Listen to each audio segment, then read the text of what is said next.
Hey people, are you ready for your Christchurch experience? Kaore he tangata tau hau I o tau tahi, hewi kotahi, he taone kotahi. Damn! We are so proud to be a city of love and social change. Our city of exploration is at the heart of the beautiful Canterbury region. We love our diverse landscapes, our incredible towns, our coastlines and our mountains.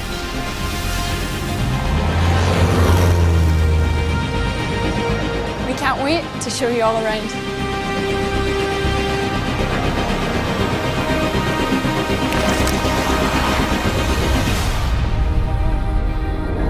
We welcome the world to Ōtautahi Christchurch. Welcome back to International Track Meet, 1 decade on. Our first event with international standard facilities since 2010, a World Athletics Continental Tour bronze meet. The Continental Tour under World Athletics and Oceania Athletics covers 6 continents and 100 meets over the next 7 months. And Christchurch, New Zealand is the first meet on that tour. Enjoy the action and good luck to our athletes chasing world ranking points. Yeah, well, despite the really cold weather, the wind died, but the crowd really got behind it, and gosh, there were some awesome performances, not just in the mile, but David Ambler in 100 metres, breaking a track record, 10.35 I think he ran for the 100, so he's a guy to watch out for in the future with the sprints. And yeah, just to see the crowd really getting into the track and field again, it's neat. I love rugby, I love cricket, but it's neat to see some other sports getting some fan support as well. I'm so excited to come back here in the future, not just next year, but many years to come. That's my goal, was to help start a new tradition and having international track meets here in New Zealand in my own backyard. Why compete overseas when there's no reason why we can't do it here? So that's my goal, and I really plan to do that. I just got to make sure I'm healthy next year, that's the goal. Welcome.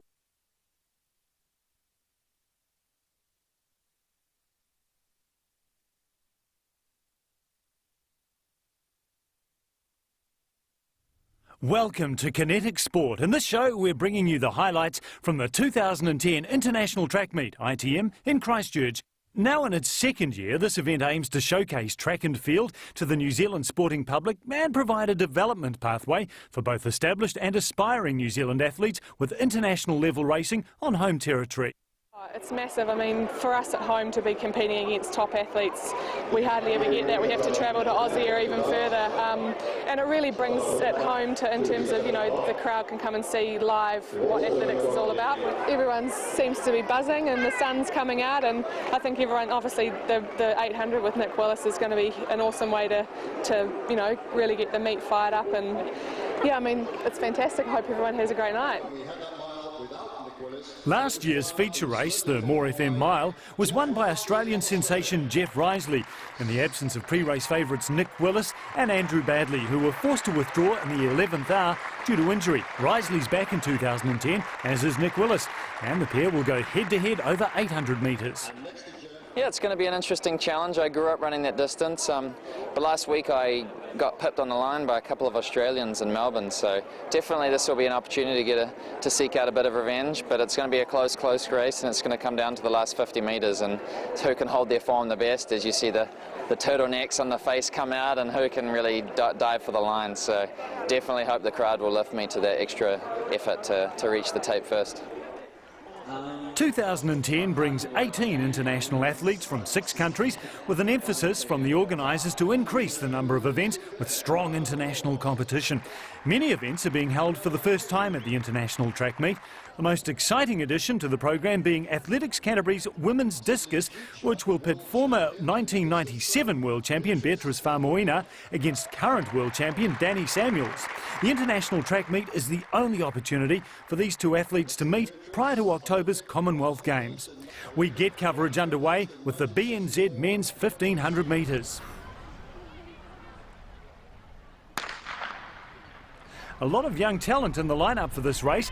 The main man to look out for is Aussie Ryan Gregson, but he'll be pushed by junior Australians James Kahn and James Nipris, who are also very strong and will be looking to perform well at the World Junior Champs in Canada this year. And as they get underway, they're led out by pacemaker James List in the blue vest. Starting strongly is Hamish Carson from New Zealand in the yellow singlet.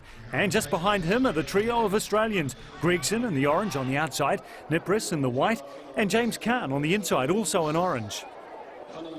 Gregson is undoubtedly the favourite here, winning the 3,000 metres at this event last year in an Australian under-19 record time. And he has a PB of 3:35.42 for this distance. At PB, not looking under too much threat tonight, with no real urgency from the field in the first 300. They're through 800 metres in 1:57, roughly on target for 3:45 pace. That's Australian Cale Simmons moving through on the outside to take over the lead from Hamish Carson. Get him behind him and go the whole way. Go with him, Hamish.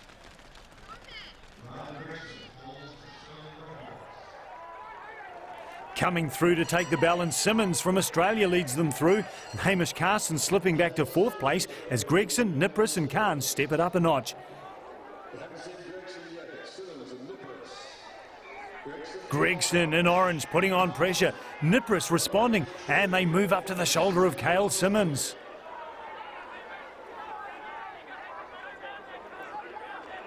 Gregson goes again, demonstrating the explosive kick he's got, and this time Nipris can't stay with him.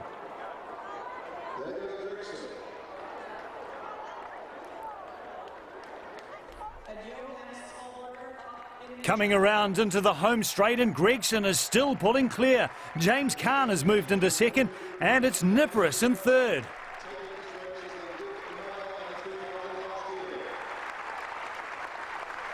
Gregson romps home for the win. James Khan and James Nipris finishing 2nd and 3rd to make it Australia 1, 2 and 3. Yeah, I was happy with that. Actually wasn't that quick. I ran 3:35 this season, but so that was a Commonwealth Games Day qualifier, and did that a few weeks ago. But today I just wanted a bit of race practice and see if I go there and win, and I won, so I'm pretty happy. Yeah. And a good run from Hamish Carson earns him a new PB.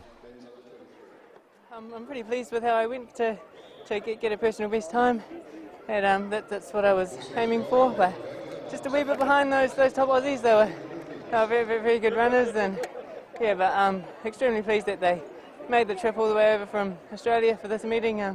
Wouldn't have got a time that quick if they weren't there pushing me. So yeah, really happy. Second race of the evening is the Export 33 men's 4x100 metres. This will be a three-way head-to-head with New Zealand A on the inside lane, New Zealand B in the middle lane versus Canterbury on the outside lane. The New Zealand sprint squad using this event to chase the Com Games qualifying time of 39 seconds. So fast times could be seen here in Christchurch. Relay qualifying races are very hard to come by, and this event was included in the program at the request of Athletics New Zealand. It's a good first leg from New Zealand B in the middle lane, handing over the baton a fraction ahead of New Zealand A. But down the back straight, it's Jeffrey Thumeth closing the stagger on New Zealand B. 200-metre Olympic rep James Dolphin gets a great change and pulls away from Cantad Todd Mansfield, setting up for the handoff to Carl van der Speck. It's a good handoff. Oh, but there's a problem there as Dolphin steps outside his own lane. A good final 100 metres from Van der Speck to close the deal from James Mortimer, crossing the line in 39.5, half a second outside the qualifying time. Looking back at the replay, the time won't count. James Dolphin losing balance at the baton change and interfering with the lane of New Zealand B. A technical infringement and a disqualification for the team.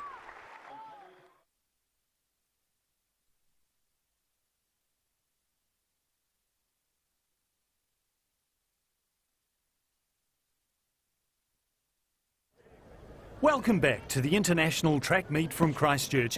In and amongst the track events, we've got the usual field events, including the long jump and high jump, javelin, and one of the feature events of the meet, the Athletics Canterbury Women's Discus. This was always going to be a two-horse race with Beatrice Faumuina and Danny Samuels contesting the win. Beatrice Faumuina has a season's best of 61 metres and Danny Samuels has thrown 63. For their first throws, both women are just a few centimetres off these distances. Beatrice Faumuina throwing 59.96 and Samuels throwing 61.98. The 1997 World Champion and double Commonwealth Games gold medalist showed good consistency on her next three throws, all at just under the 60-metre mark, but not quite good enough to bust through it. Danny Samuels pushed her mark out to 62 metres with her second throw, but got a red flag for her third. So it all came down to the final throw, with Beatrice needing to break the 60-metre mark for the first time in the event and throw over 62 to take the lead.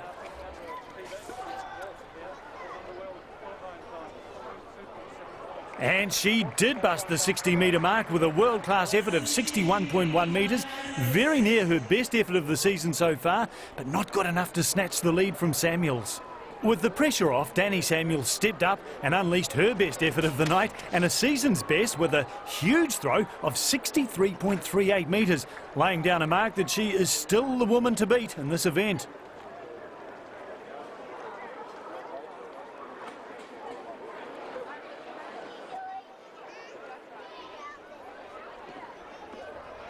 The Dave Findlay Real Estate Women's 800 metres featured some top New Zealand junior talent. We joined the race with 300 metres to go. Angie Smith in the green and gold has led right from the start and has a couple of metres lead over Anna Roach in second. Both are top New Zealand juniors and looking for world junior qualifying times of 2:07.3 or better.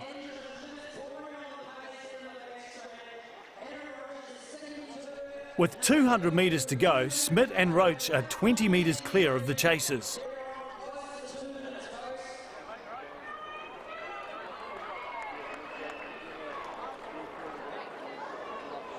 Smith has opened up the gap to 5 metres and she's giving it everything as she comes into the final finishing straight.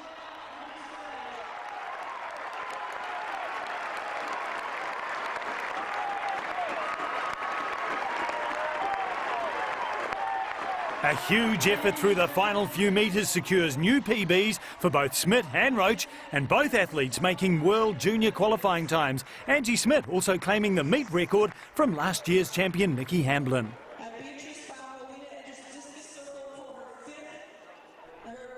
The More FM men's 800 metres is the feature distance race of the evening, with 4 Olympic and Commonwealth reps in the form of Australians Jeff Risley, Nick Bromley, Jeremy Roth and our own Nick Willis. Irish 800 and 1500 metre champion David Campbell will also be in the mix. Only 600ths of a second separate the personal bests of the Jeff Risley 145.48, David Campbell 145.49 and Nick Willis 145.54. The nature of 800 metre racing and the strength of the field could see any one of these athletes snatching victory. Risley comes into the race with good form, having defeated Willis 14 days prior over 1500 metres at Melbourne.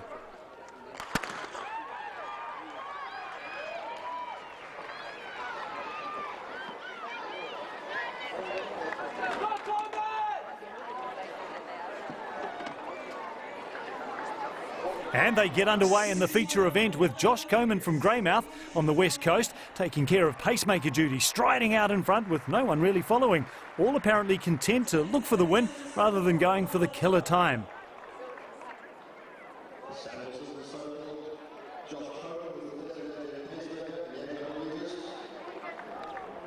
Through the 300 metre mark, and it's David Campbell from Ireland leading a bunch of 5. Jeff Risley and Nick Willis sitting at the back of the bunch as they round the bend, heading for the bell. Nick Willis in the black and red.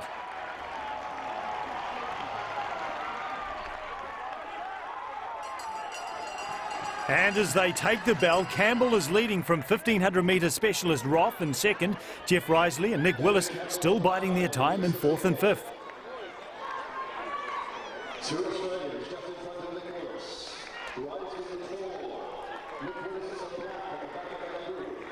Into the back straight now, and with 230 metres to go, Risley makes his move, going wide with Willis following. Roth steps wide to hold them out, and Willis is forced to go 3 wide through the bend.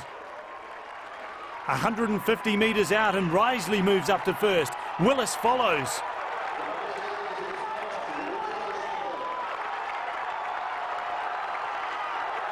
Risley burst again and Willis responds. Willis giving it everything to challenge for the line. But Risley's going to hold him off with his long stride.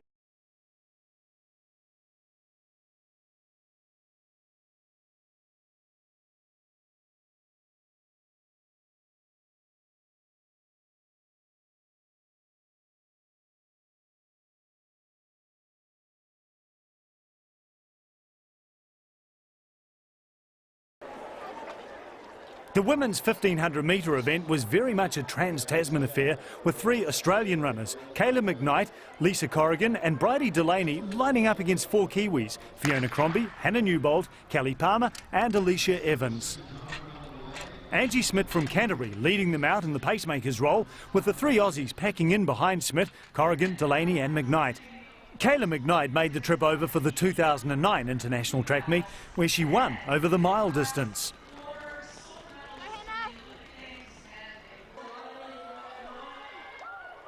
Jumping ahead to the final lap, and as they come through to take the bell, it's still Australia, 1, 2, 3, with New Zealand's Hannah Newbold in 4th, and Kelly Palmer from New Zealand has moved up to join the lead bunch. As they take the bell, Bridie Delaney in the blue finds herself well and truly boxed in on the inside. She's got Newbold on her outside, Palmer behind and Corrigan blocking her front. Coming into the back straight, and Kelly Palmer goes wide and Delaney goes with her. Delaney giving it everything with 250 metres to go and catching the front 3 by surprise.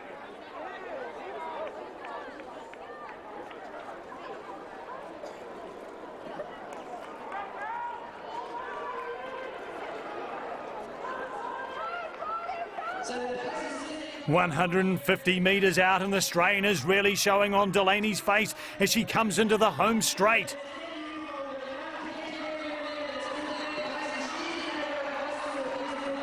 Just 50 metres to go, and Lisa Corrigan is closing fast on Delaney, who's fading away as the finish line approaches. It comes down to the wire, but Delaney just manages to hold off the challenge from fast finishing Aussie Corrigan. Hannah Newbold.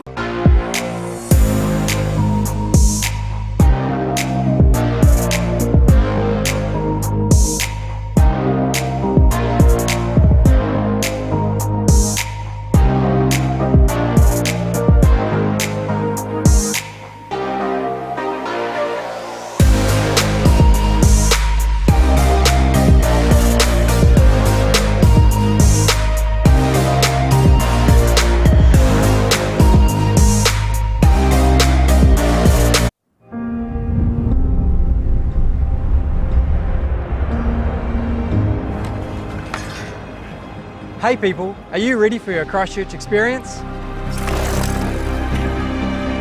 Kaore he tangata tau hau I o tau tahi, hewi kotahi, he taone kotahi. Yeah! We are so proud to be a city of love and social change. Our city of exploration is at the heart of the beautiful Canterbury region. We love our diverse landscapes, our incredible towns, our coastlines and our mountains.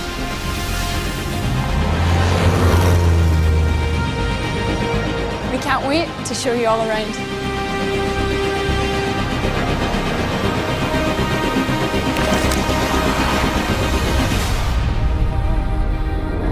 We welcome the world to Ōtautahi Christchurch.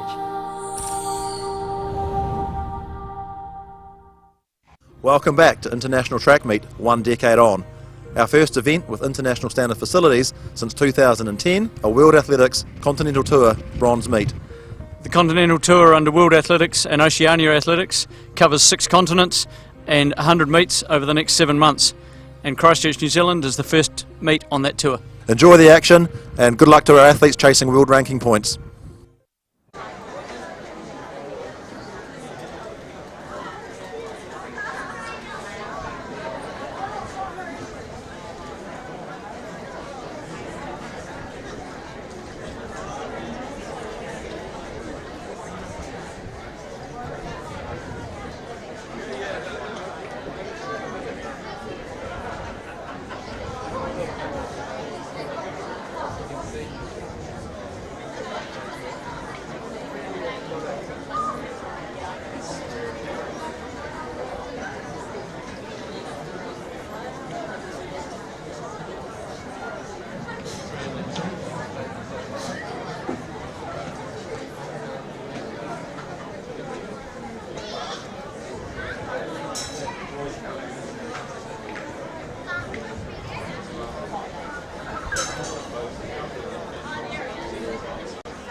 Good evening and welcome to the 2021 International Track Meet. Described as our favourite track meet by the ITM patron Nick Willis, and you'll find his welcome to you in the excellent free programme that you've been given. Track is back, Nick Willis says there. And tonight we celebrate the beginning of a new era in the great tradition of international athletics in Canterbury. That great tradition includes Peter Snell's world records at Lancaster Park, 3rd of February, 59 years ago. It includes the legendary Commonwealth Games at Queen Elizabeth II Park and the world record 1,500 metres on the 2nd of February, 47 years ago. And I'm Roger Robinson. I was the announcer for that meet, and they've invited me back tonight just to preserve the historic tradition. And the historic tradition also includes the visionary new International Track Meet series that began 12 years ago, created by the same team that have given us tonight's 6th of February 2021 edition. Already historic as the first in a series of 100 global events in the World Athletics Continental Tour. 6 continents, 7 months, 100 track meets, thousands of athletes all around the world, and this is the first in that series. Tonight is also important in another and sadder way, because we're just approaching the 10th anniversary of the tragic Christchurch earthquake that destroyed QE2 Stadium, that ended the life of the leading Christchurch coach Brian Taylor, and that cancelled that year's International Track Meet. You'll see in your programme an imagined report on that meet called The Greatest Track Meet That Never Happened. 1 decade on, where we are now, we remember that tragic event, and in a few moments we'll ask you to honour the people whose lives were lost and whose lives were afflicted on that night. So your special attention, please. And I would like to introduce, to lead that 1 minute silence, to lead Prue Taylor, whose husband Brian Taylor was killed that day. So commemorating his loss, the loss of many other people, here is Prue to lead you to a 1 minute silence. Prue Taylor. Thank you, Roger. In the days and weeks after and months after the 22nd of February, the main topic of conversation among all of us was, how did you get on? How did you get home that day? How did you cope? How's your family? How's your house? We talked endlessly about the earthquake for many, many days and months and years following that day. All of us were affected in some way. Many were injured in the buildings, on the streets, on the hills and workplaces. 185 people were killed, and many of those people were young people from Japan, far away from their homes and their families. They formed the majority of those who died that day. Others were residents of Christchurch or visitors to Christchurch, and they too perished in places where they had innocently gone to prior to the moment of the earthquake. The earthquake didn't discriminate between age or stage or parts of Christchurch. Whoever they were, whoever they are, and wherever they died, I'd like you now to stand and think about them as we just remember in silence for a minute that terrible day.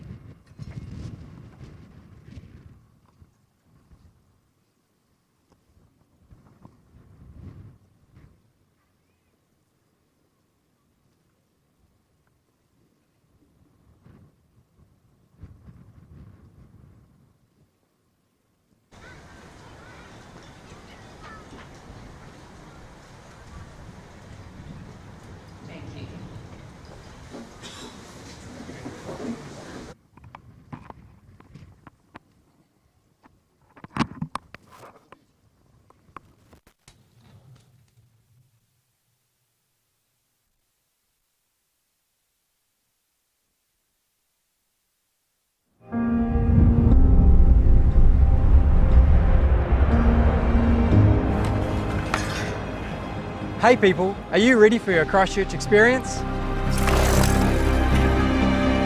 Kaore he tangata tau hau I o tau tahi, hewi kotahi, he taone kotahi. Yeah! We are so proud to be a city of love and social change. Our city of exploration is at the heart of the beautiful Canterbury region. We love our diverse landscapes, our incredible towns, our coastlines and our mountains.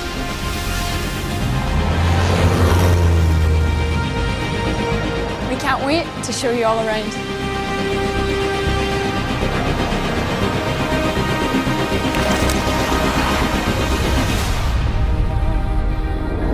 We welcome the world to Ototahi Christchurch.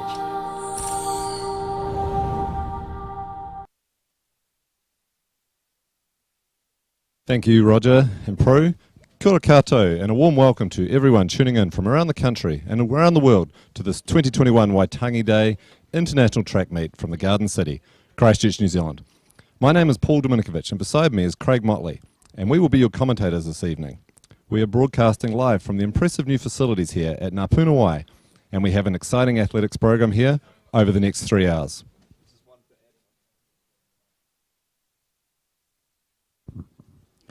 Thanks, Paul. We're going to get underway with the high jump shortly. That's going to be fantastic. We've got the top 4 ranked New Zealand women competing, and we're looking for them to all go over the meet record. Also, at the moment, we have the discus going on. We'll be having a look at Connor Bell very shortly as he goes to throw, and he's already beaten the New Zealand resident record recently this season, and we'll see if he can go further again. So plenty of action on the track as well. 6 o'clock we'll have the Oceania Athletics men's 3,000 metres steeplechase, as well as a variety of relays and sprints, 800 metres and a 1,500 metres to round out the program. At the moment, looks like we're still warming up over in the discus circle, and the women's high jump shouldn't be too far away. Looks like we might have had the first couple of throws in the discus, and we should have coming up very shortly Alex Parkinson, followed by Connor Bell. So looking for some big throws out there. And on the high jump runway, looks like Keely O'Hagan is getting ready to jump. Joining us tonight in the commentary, we'll have Olympian Sarah Cowley-Ross out in the middle of the arena with some player interviews, talking to some of the athletes before, perhaps during and even after they've performed, and also some expert commentary and analysis from Rod Dixon. We'll welcome him into the studio soon. And looking here at the discus, looks like we've got Savannah Sheen about to throw.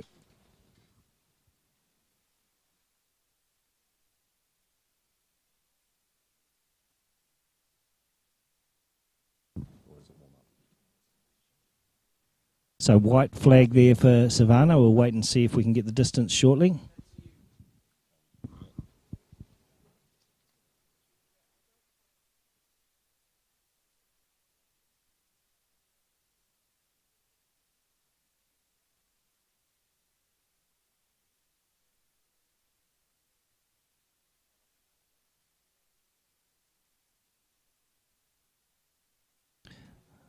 The opening height for the high jump 168, and we've just seen a side shot of Keely O'Hagan going over that.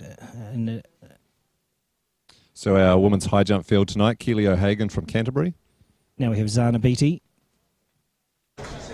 and the red flag raised on that one. Obviously a foul of some sort.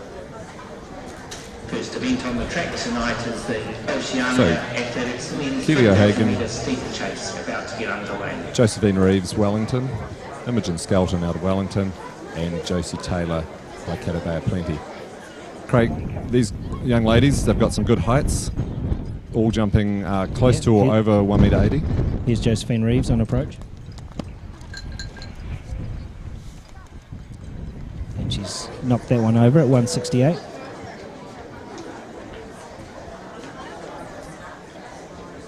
So Josephine has a personal best of 1.86 metre and a season's best of 183. She's the New Zealand under-19 record holder, so we'll be expecting to see her clear, hopefully on her second attempt. Camera 2 should be at the long jump. Okay, so you should be at the long jump. That's what's happened. Camera 3 should be at the discus throw. Please. And that GoPro should be here, right? I don't know. Let's just run with it where it is now. 3 Josie Taylor about to jump in the high jump. Still at 168.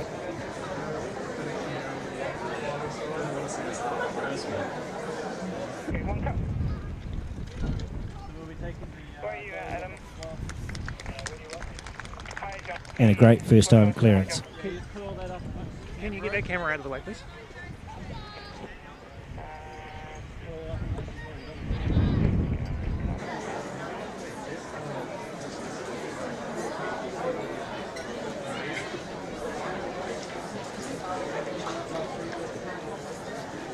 So Imogen Skelton over there at 1.68 m.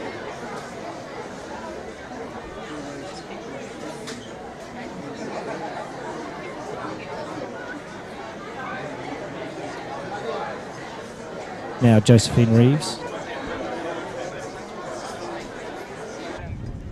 Second attempt at this height.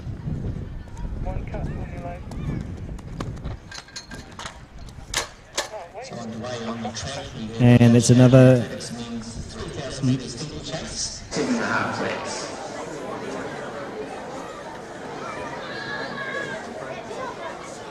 so Josephine Reeves walking back. She'll have a third attempt at that height shortly. Just reminding everybody that all competitors get 3 attempts at each height. Looks like she's getting some words of wisdom here. We'd like to see her over this height to keep her in the competition. Talking with her coach Mike Ritchie there, giving her a bit of advice, and the steeplechase is off as well. We see them going around in shot.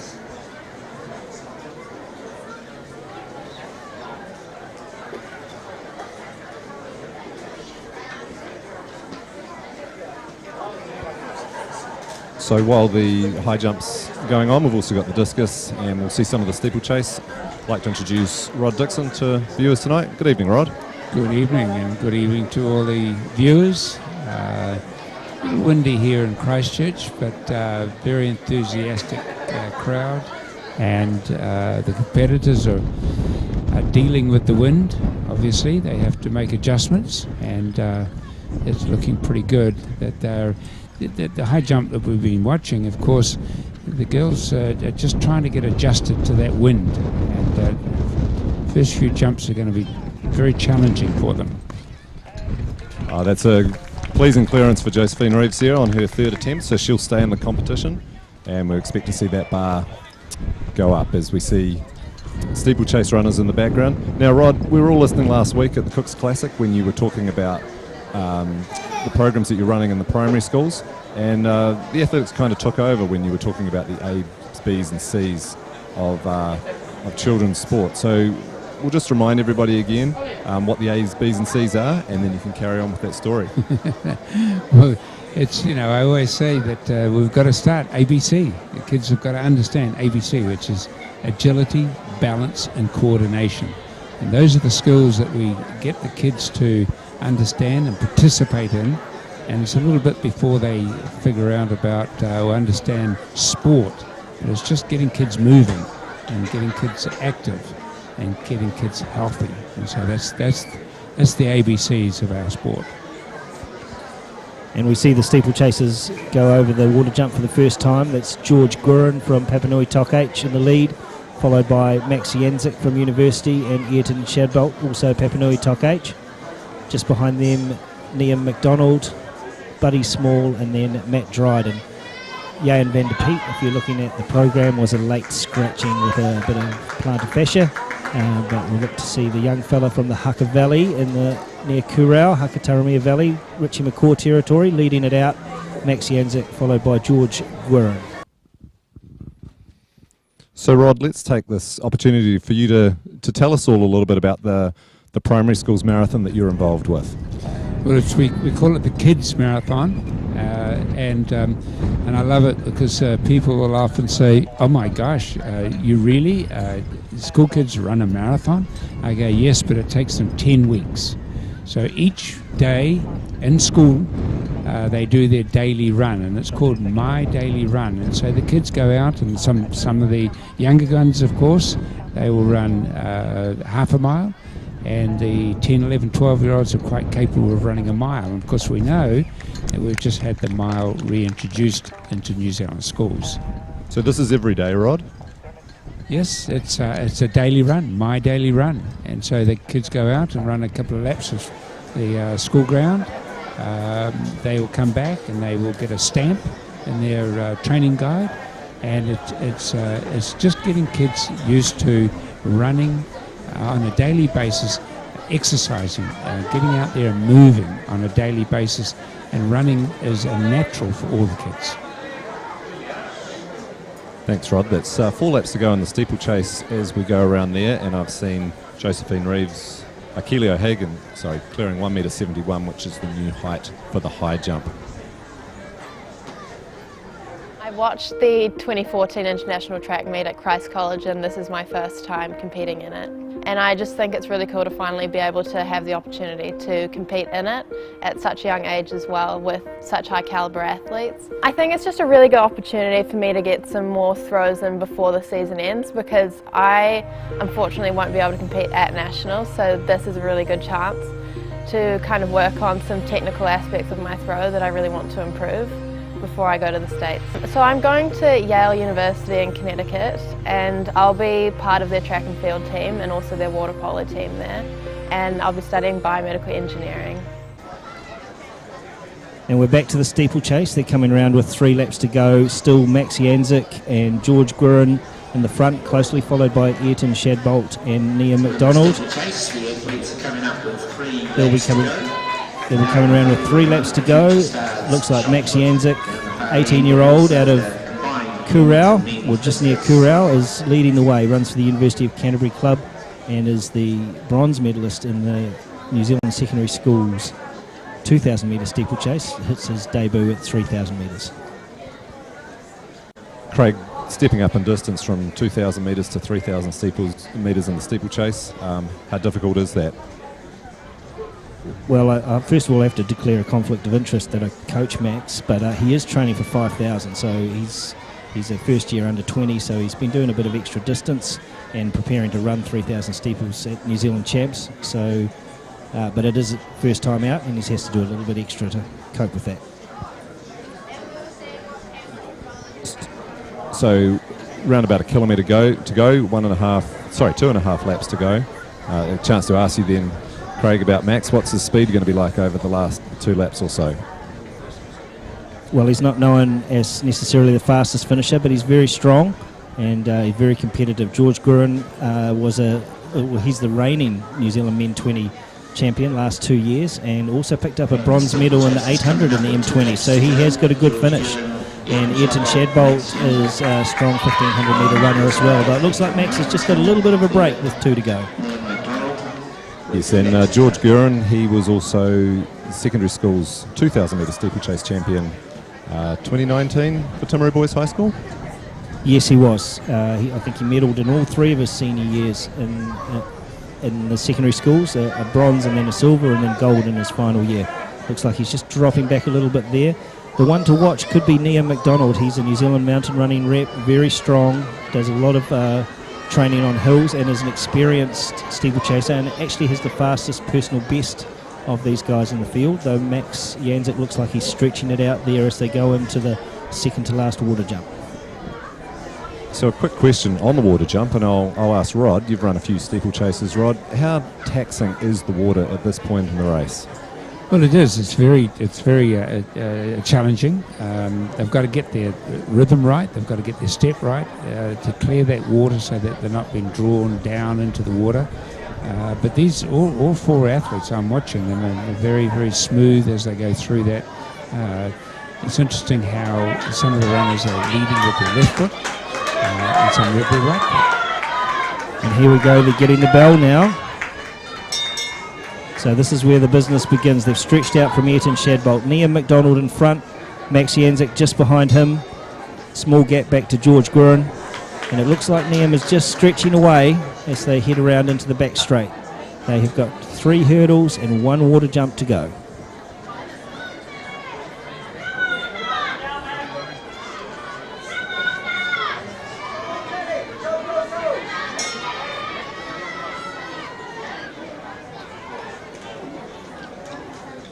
So we've 200 to go in the steeplechase, 1 water jump. And we're trying to catch Connor Bell on the discus as well. And as always happens at the athletics, there's lots of things happening. High jump is taking place. But we'll try and just stay with the finish here, I think, as we come into the last water jump.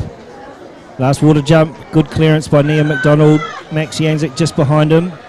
Looks like he's going to clear out enough. They're both looking back. Ayrton Shadbolt in third. And Liam is going to run away with the win. Max Janzik in second. And we'll shortly switch to the discus where Connor Bell is stepping into the circle as Liam McDonald takes the win. Max Janzik in second. Ayrton Shadbolt in third. And here's Connor Bell. So Connor's fresh off a New Zealand residence record and looking to throw around that 64 metres. We'll get some distances through shortly, but nice to see the white flag raised there for Connor Bell. He's looking a little bit unhappy with that one, looking as talking to the judge, and we'll see what the distance is as soon as we can get a result from there.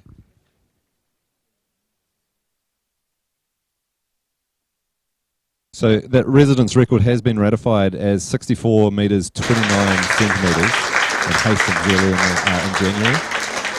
Connor is also a multiple winner, won the World Youth Olympics in the discus by a considerable margin as well. So very promising discus thrower.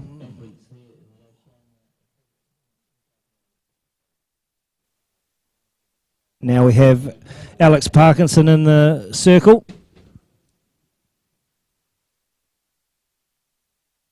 Alex with a season best of 60.86, and of course is the current New Zealand senior men's champion, although that title will go on the line in March at the national champs.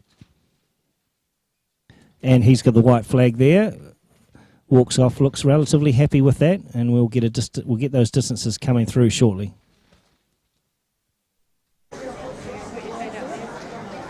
Steeplechase is looking pretty exhausted. Max Janzik down on the ground there after pushing the pace for a while, and Liam McDonald walking towards the camera managed to get away from him on the last lap. So Quinn Motley making his debut in the senior men's discus.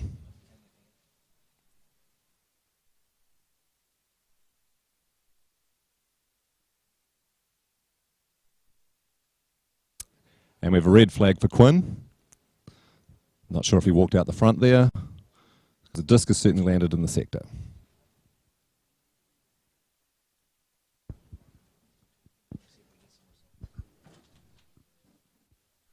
So Rod, we're keeping an eye on the discus, but we'll go back to talking about your kids' marathons.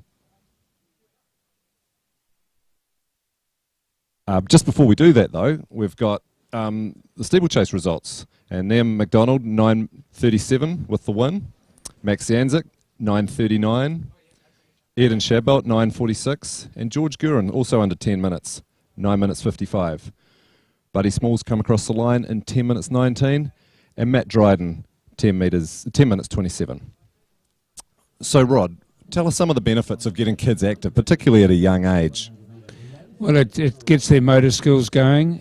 I mean, we see in schools, of course, that sit down and keep quiet, but kids were not born to do that. They were born to move, and by having them in their recess time or in their lunch break to be able to get out and move and be active and join into those skills that get kids just coordinated.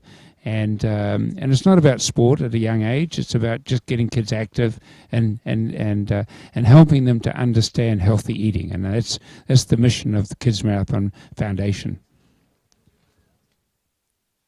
And we have Zana Beatty stepping into the discus circle.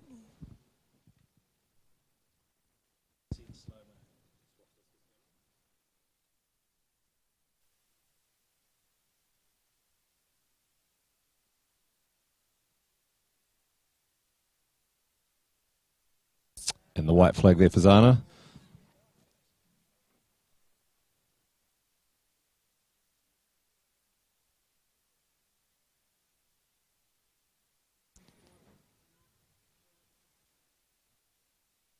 Still trying to pick up some of those discus distances. We'll bring those to you as soon as we can. So Rod, you're emphasising the non-competitive element of the sport at a young age? Yes, I think just get the kids engaged so that they feel equal in their performances or in their effort. That is not about first, second and third, it's about participation and getting kids participating in a number of different areas of activity. It's the run, jump, play. They will figure out what they want to be skillful at later on, but just get them enjoying it. Get them enjoying it and having fun. Participation is the key, and to be friendly while they're doing it. That's the key. Absolutely. Thanks, Rod. So the high jump competition's moving through quite quickly, so we're going to try and cut back to that. The bar's just been raised to 1.80 m. And Craig, do we still have all 4 competitors in the high jump to your knowledge? I just heard a loud cheer while we were watching the discus, so someone's cleared that height. It looks like Keely O'Hagan is our next jumper. She has jumped over 180 this season, and this is her home high jump pad as such, competing for Old Boys United, and she'll be looking for a good clearance here.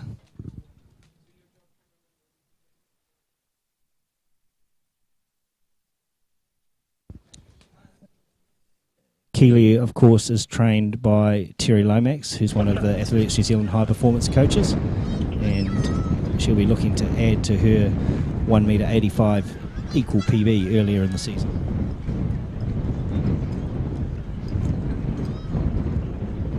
And Mon, you're going to pull out when she starts running and film her over the bar.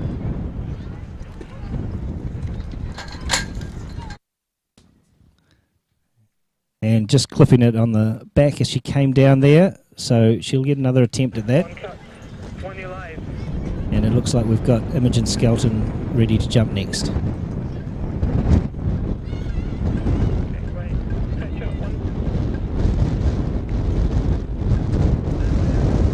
So Imogen Skelton, Samuel Marsden College back a few years back now in Wellington.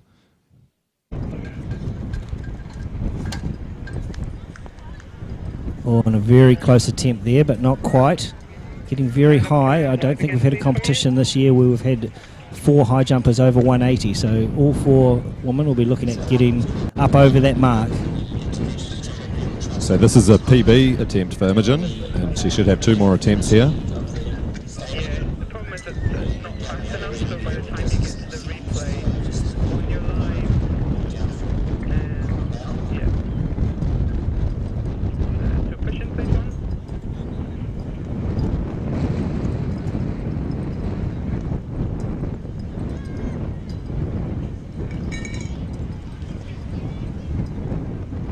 So Keely O'Hagan just visualising what she's going to do, working through with her hands, ready to jump again at 1.80 m.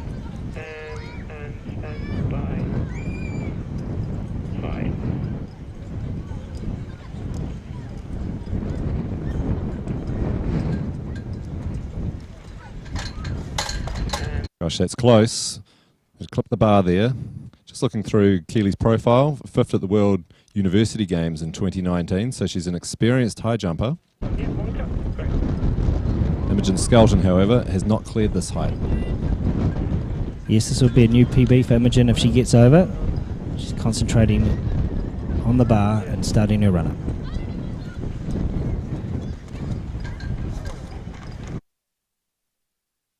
Oh, again, very close, just scraping it with her back.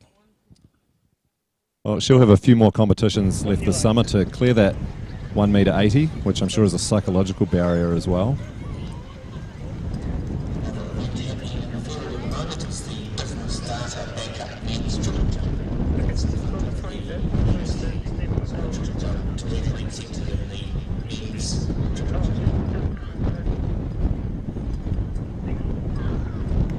So we think Keely O'Hagan has 1 more attempt at 1.80 m. Reasonably blustery out there this Christchurch evening, which wouldn't be ideal for the high jumpers.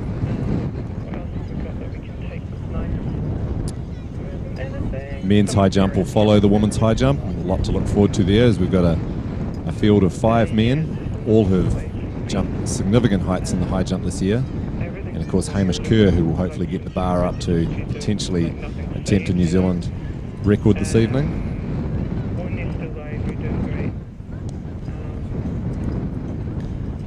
Keely O'Hagan ready for her third and what will be final attempt at 1.80 m. Former New Zealand secondary schools champion, 1.76 m was her height when she was jumping for Western Springs College.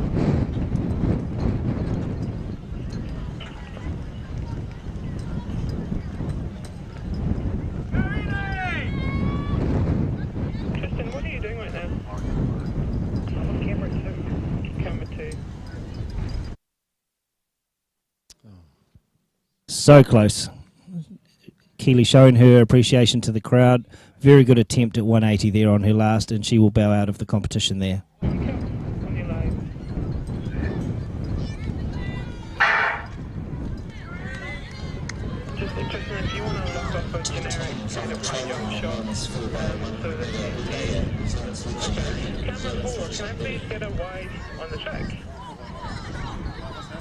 Imogen Skelton about to jump 180.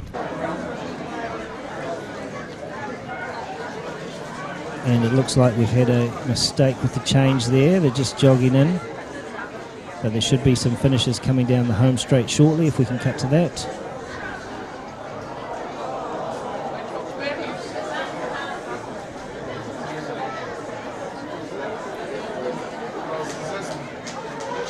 And we have the New Zealand selection B coming down there. It looks like the A selection have had a problem with the back at the last change. Is that it for them, Craig? Is there any chance they can run again if you're going for a qualifying or a record? No, the 4x1 team for the men have not been training together like the women have as a unit, so they'll have another attempt at one of the other classics later on, and I'm sure they'll be working on their baton changes. So as we leave the women's high jump, we'll just have a look through in the program to see that the men's high jump is 7:15 this evening, so not too far away, and we'll look forward to bringing some coverage of some elite men as they try to clear the bar at some over 7 foot heights will be what we're looking for this evening. Yes, Hamish Kerr looking to go very, very high.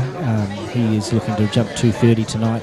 214, of course, is the 7 foot mark, and some of the other competitors in that race will try and do that. But coming up next, we have the women's 4x100, where we have a couple of New Zealand teams, under 20 New Zealand women's team, and a Canterbury selection. And there is a chance, it is a bit windy out there, but there is a chance the New Zealand senior women's team, as we see Violet Perry throw in the discus, but unfortunately steps out the front there.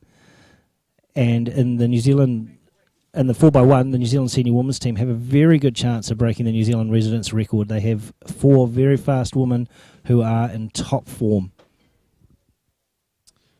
Do you know that record offhand, Craig? What are we hoping to run under? The New Zealand resident record is 44.60, and the New Zealand national record 44.20, which could also be under 3.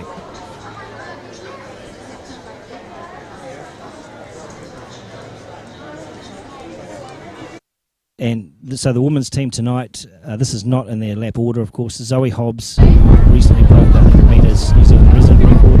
Maybe the fastest New Zealand women's 100 metres this year. Georgia Hunt's a multiple New Zealand rep, and Simone Tafuna-E, who will be running the last in anchor leg.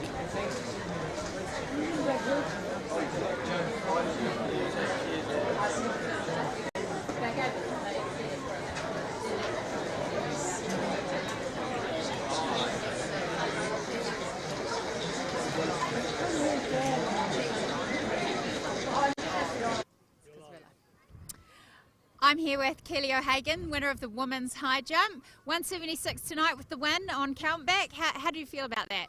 It was pretty windy out there. I am actually quite happy with it. I was on a short approach tonight, so it's an improvement from Cook's Classic last week, because I've been struggling quite a bit with my full run up. So in these conditions of a short approach, I actually was jumping, whereas in other weeks I haven't been jumping as well. So I'm really happy that it was a consistent series for me.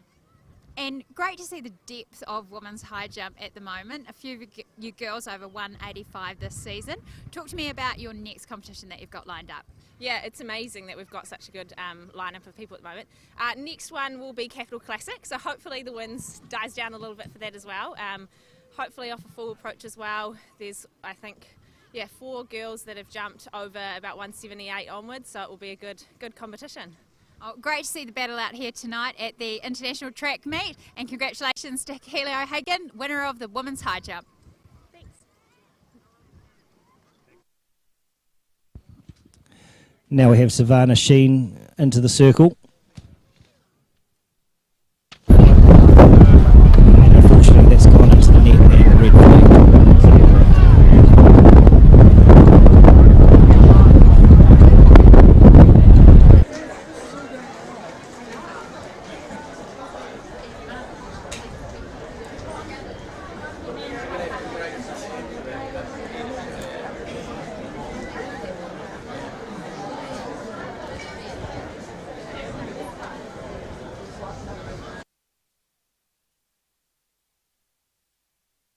So another chance to look at an up-and-coming discus thrower, Quinn Motley, off to Waikato University in a few weeks.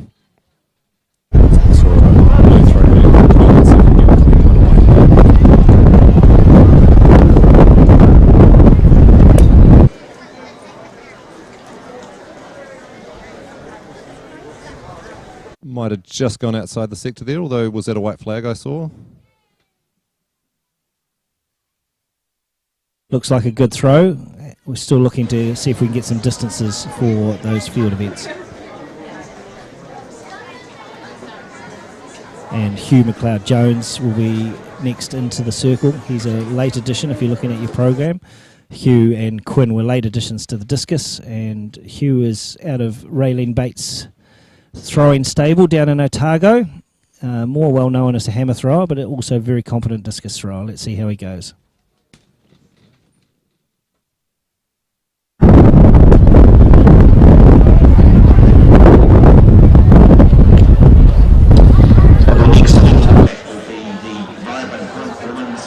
And we can see the start of the women's 4x1 there. New Zealand A in lane 3, New Zealand B in lane 4, the New Zealand under-20 team in lane 5, and a Canterbury selection in lane 6. Just looking at the start there, looks like we've got Nat Eadie as the lead-off for the New Zealand A women's team. We will be watching them closely and seeing if they can go anywhere near the New Zealand record. Perhaps just still a couple of minutes away from the start there. We'll just have a look at the New Zealand B team there. Again, not in running order. We're looking out for Amy Robertson, Brooke Summerfield, Abby Goldie and Lucy Sheet. That's correct, Paul. I believe Abby is a late scratching though, and I'm not sure who has replaced her at this stage. We haven't got the full teams just yet. And we see Alex Parkinson into the circle, New Zealand senior champion. Looks pretty happy with that one. White flag is up, and next into the circle will be Connor Bell. So we'll be hoping to see Connor throw just before the start of the 4x100. Just reading the teams out for the New Zealand under-20 selection team: Nadia Evans, Maya Broughton, Taylor Brugger and Celia Ward. And the Canterbury selection includes Fiona Morrison, Jordan Blake, Anna Hayward and Julia Burnham. Here's Connor Bell. He's going through a few of his usual routine, stepping into the circle. Like we've said previously, New Zealand resident record just 2 weeks ago. That looks pretty big. He's not happy with something there. That is the story is.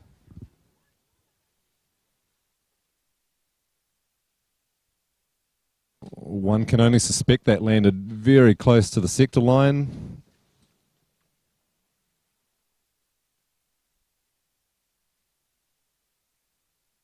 I'm not sure if any measurements taking place there. Connor's certainly going down to have a look. It must have been a decent throw. He's asking the question of the officials, so they're seeing what's happening there.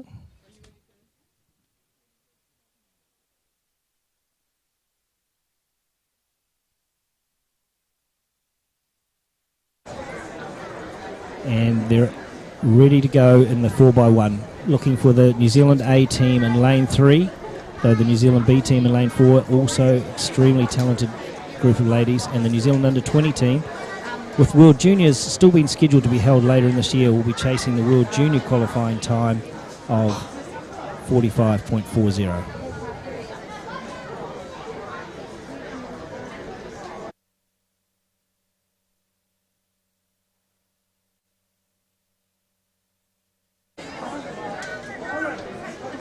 So they're away quickly, looking lanes 3 and 4. Nat Edie coming through to the first change with, it looks like Rosie Elliott down the back straight there.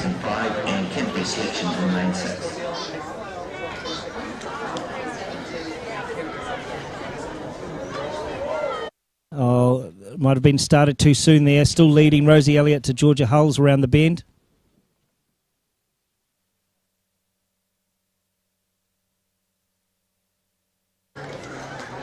And Simone Tafuna running the last leg for the A team, striding down to the finish. And approximate time of about 45 seconds, so very, very quick. Looked like the Canterbury selection got up to just get ahead of the Women 20 team.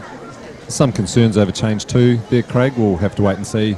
They look pretty happy though, so perhaps they just did change with inside the line there. Yes, I think they still changed within the line by the looks. Just might have been a little bit of an early takeoff, and we might have had Rosie Elliott, a late substitution for Zoe Hobbs on the back straight by the looks. And now we'll switch to the triple jump. Here's Ethan Gow from Selwyn.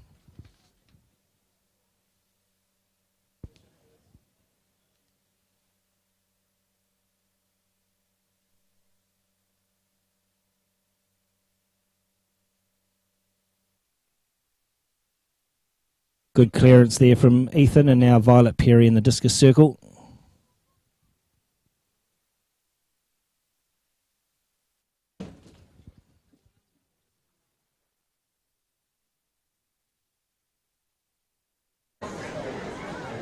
So unofficially we have some relay results through. The New Zealand A selection 45.47, New Zealand B 46.52. And the Canterbury selection was 48.28, with the New Zealand under-20 disqualified.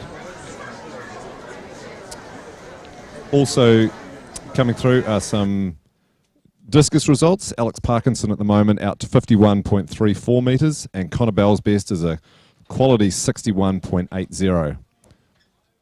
Also Violet Perry 45.54. And just looking at Violet Perry's, that's a season's best and very close to her personal best of 46.54.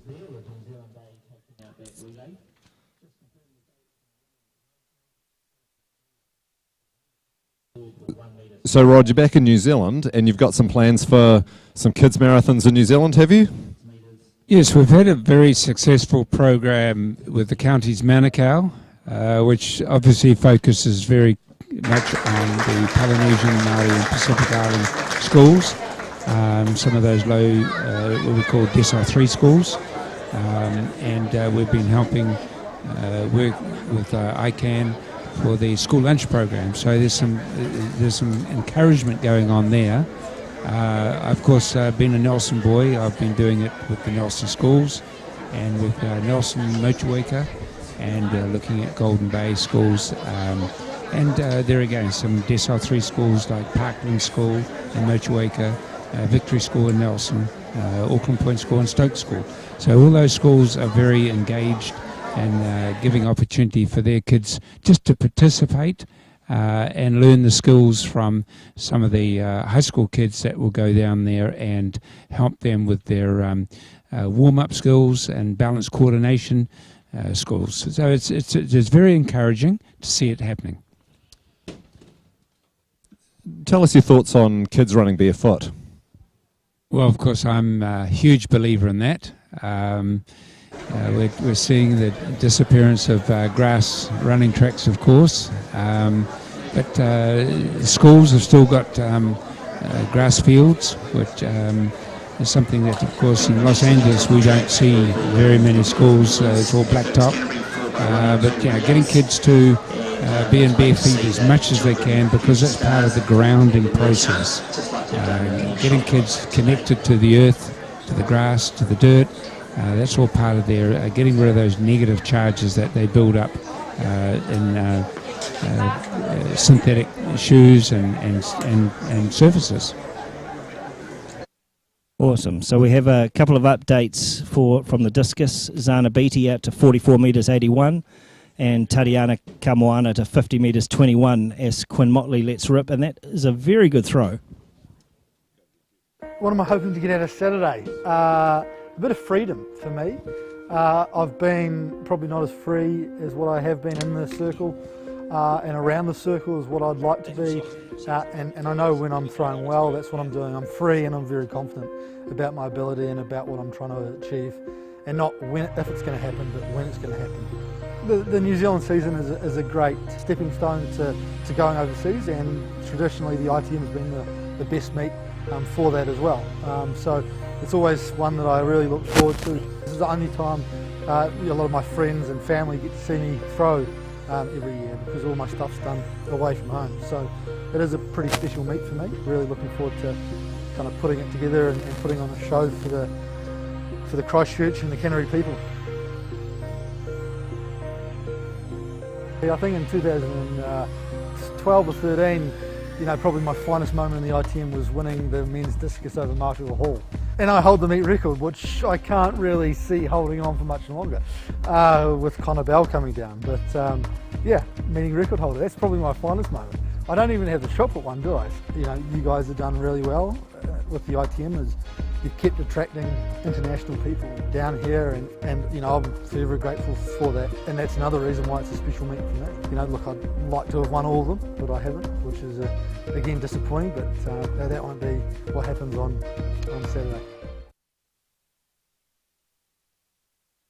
Some acrobats from Alex Parkinson there were not enough to keep the discus in. Fantastic to have the Tom Walsh interview and just really building some anticipation. We're just under an hour away from the Spectrum Print men's and women's shot, and obviously looking forward to the rivalry continuing between Jacko Gill and Tom Walsh.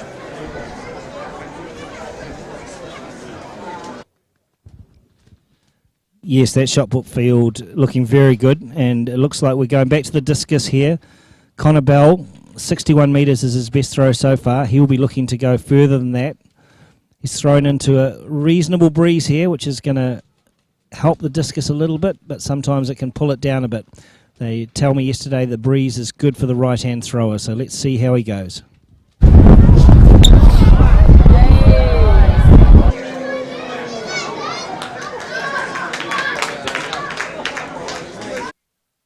Well, he's got a white flag, and it certainly looked like it landed well between the 60 and the 70 metre markers. So we'll wait to see what comes up on the indicator board with that one. Now we're starting to get some more discus results, but it looks halfway between the 60 and 70 there, so that's very exciting.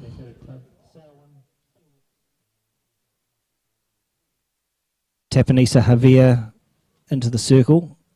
Very promising young thrower. Shot put more her specialty, but also a very good discus thrower, only 17 years old.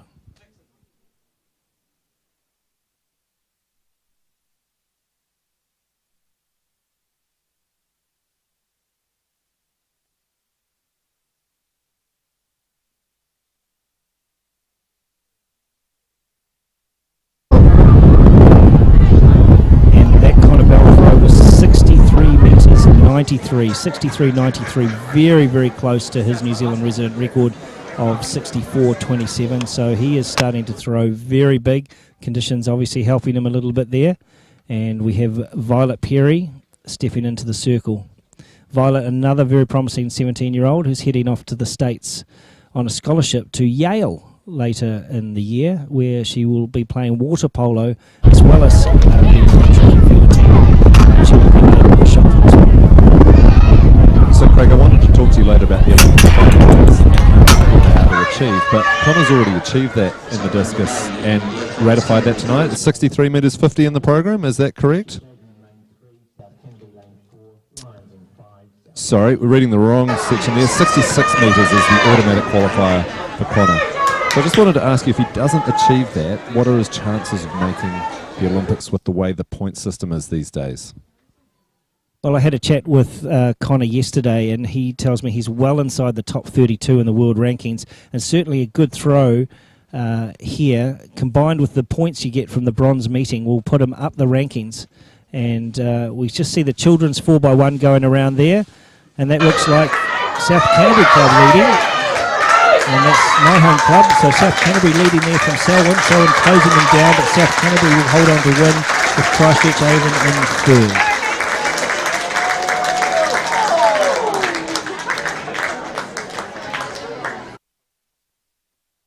Zana Beatty, another promising Otago thrower out of Raylene Bates' stable.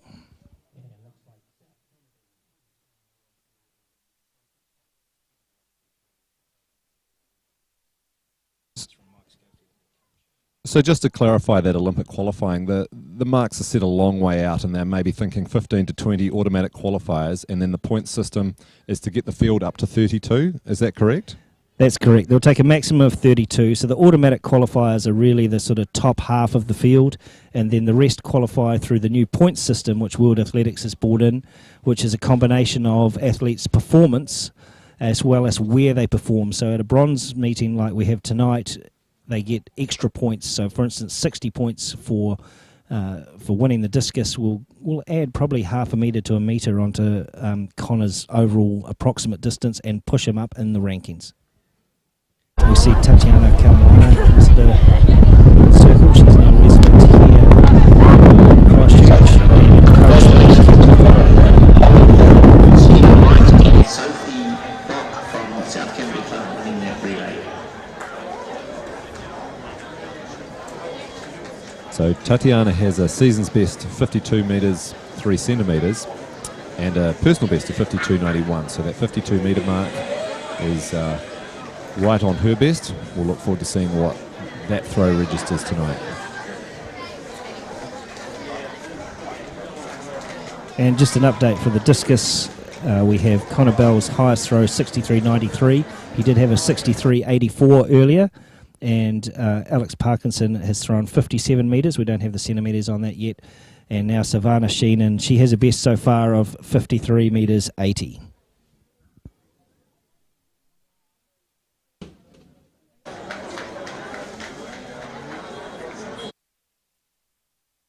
And a red flag there for Savannah. She's just stepped her foot just on the edge of the circle there, and that was a no throw. Next event on the track will be the Canterbury Rose 4x100 metre relay. These are boys aged 11 to 13, and the field is. And that last throw from Tatiana Kamwana was 49 metres 70.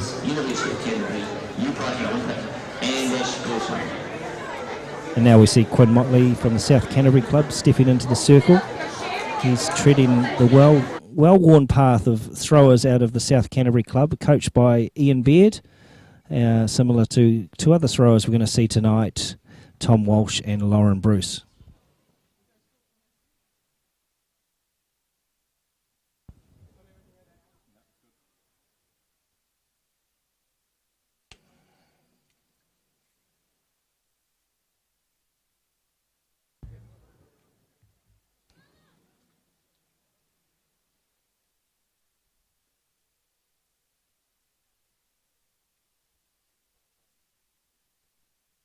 Hugh McLeod-Jones into the circle, best so far of just over 40 metres.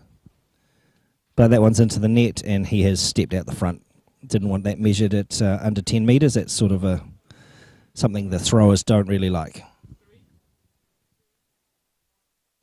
Hi, I'm here with the winner of the women's discus, Savannah Sheen. Congratulations. Very difficult conditions out there. Yeah, thank you. Pretty windy, but managed to catch one, so yeah, pretty happy. Yeah. So 53.83 tonight for Savannah. Are you happy with that distance? Relatively, yeah. I'd like a little bit more, but you know, can't really complain too much. So yeah. And what's your next meet coming up? I have Capital Classic in Wellington in 2 weeks, and then after that will be Nationals, and hopefully a little bit break after that, yeah. Great. Well, congratulations on your win here tonight, and all the best for the rest of the season.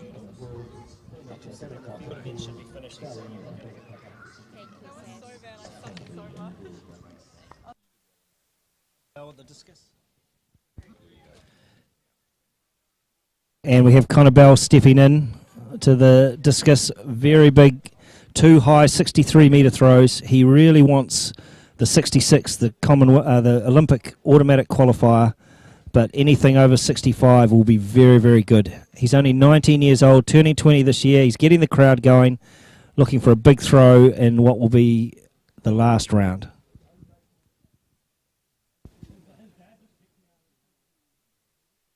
Interesting seeing him enter from the front of the circle, Craig. A lot of people think that qualifies as a no throw, has no relevance. It's where he exits that counts. They certainly fly a long way. We'll bring you that measurement shortly, but the white flag's up, but the smile isn't there. Doesn't look like he's too happy with that one. It looked like it was just short of 60. That last throw from Alex Parkinson was 54 metres 69.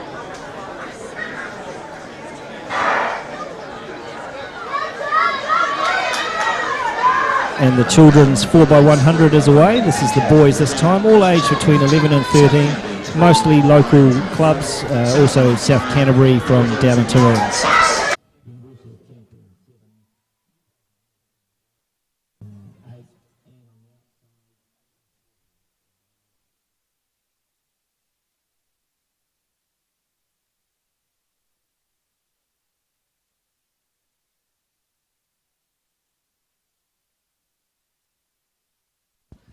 And the officials there just doing the last count of the discus, working out the measurements and places, which will be important. Each place in the world system is worth more points.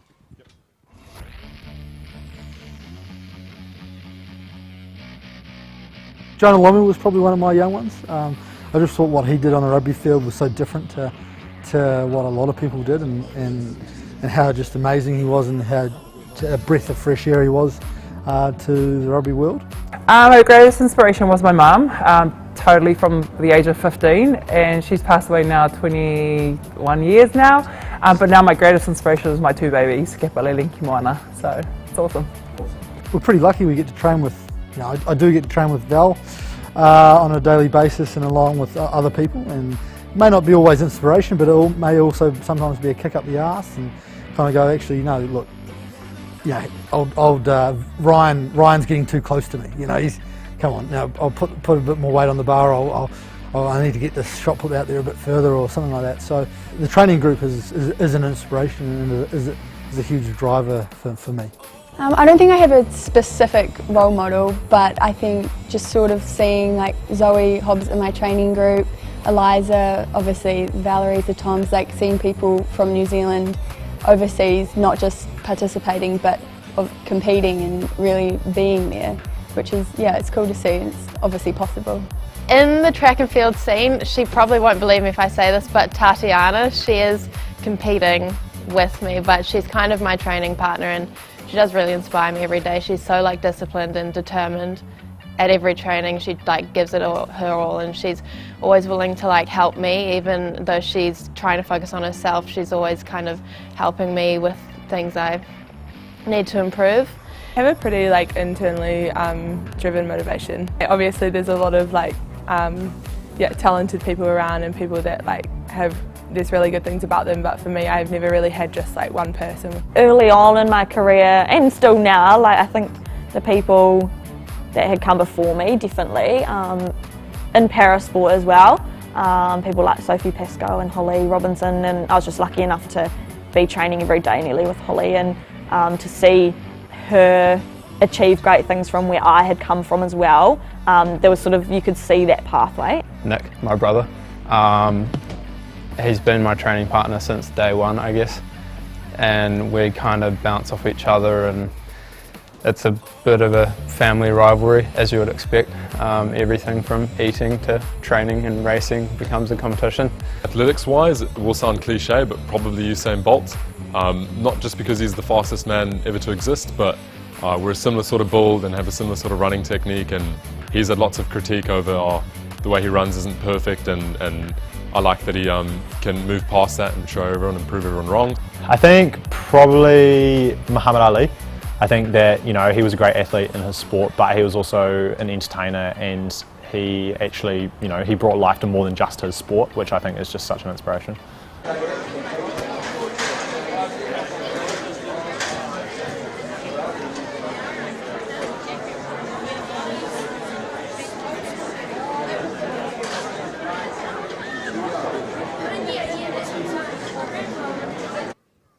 I'm here with the Selene Estates winner of the men's discus tonight, Connor Bell. Congratulations, 63.94. How do you feel about tonight? Look, I'm pretty wrapped with the distance. It's a really good distance. We come down here to throw, you know, a long way, and yeah, I think I've done that. So I'm pretty wrapped with it. Yeah. And what's coming up for you, Connor, in the rest of the season? I've got a meet in Wellington, a Capital Classic, and Potts in early March, the Nationals. Those will probably be my only two comps. So yeah, it's back to Auckland and to keep training hard and you know, get the work in. Well, some really difficult conditions out here today in the men's discus, but congratulations to Connor Bell, our winner of the Selene Estates men's discus.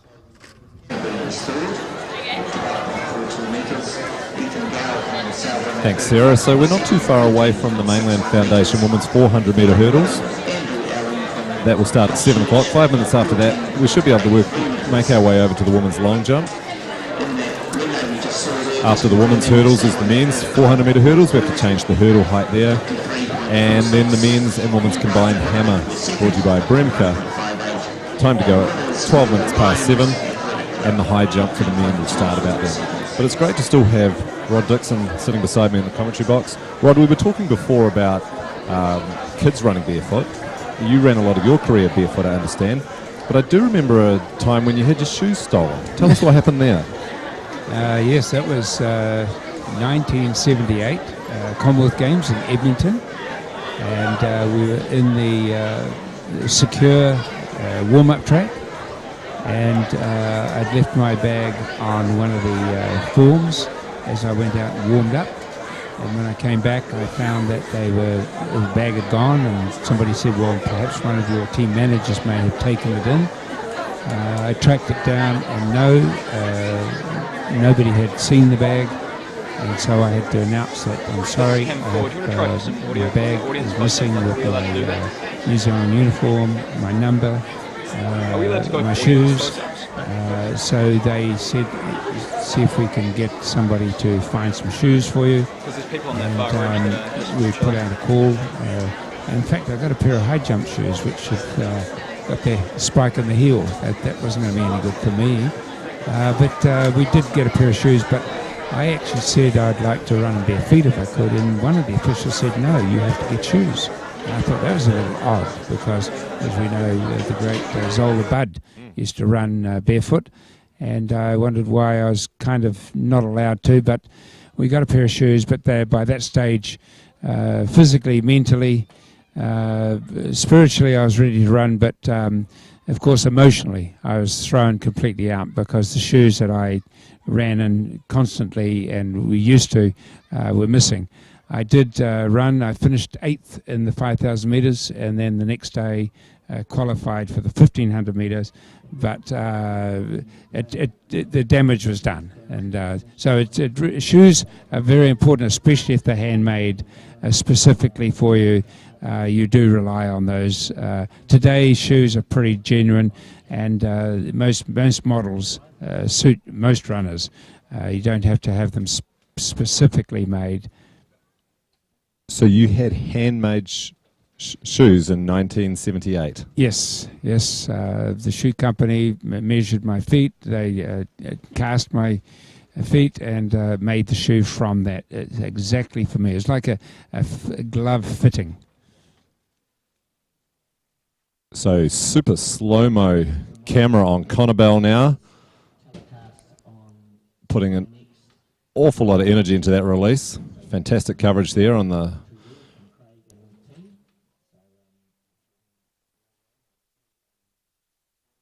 and the emotion as well.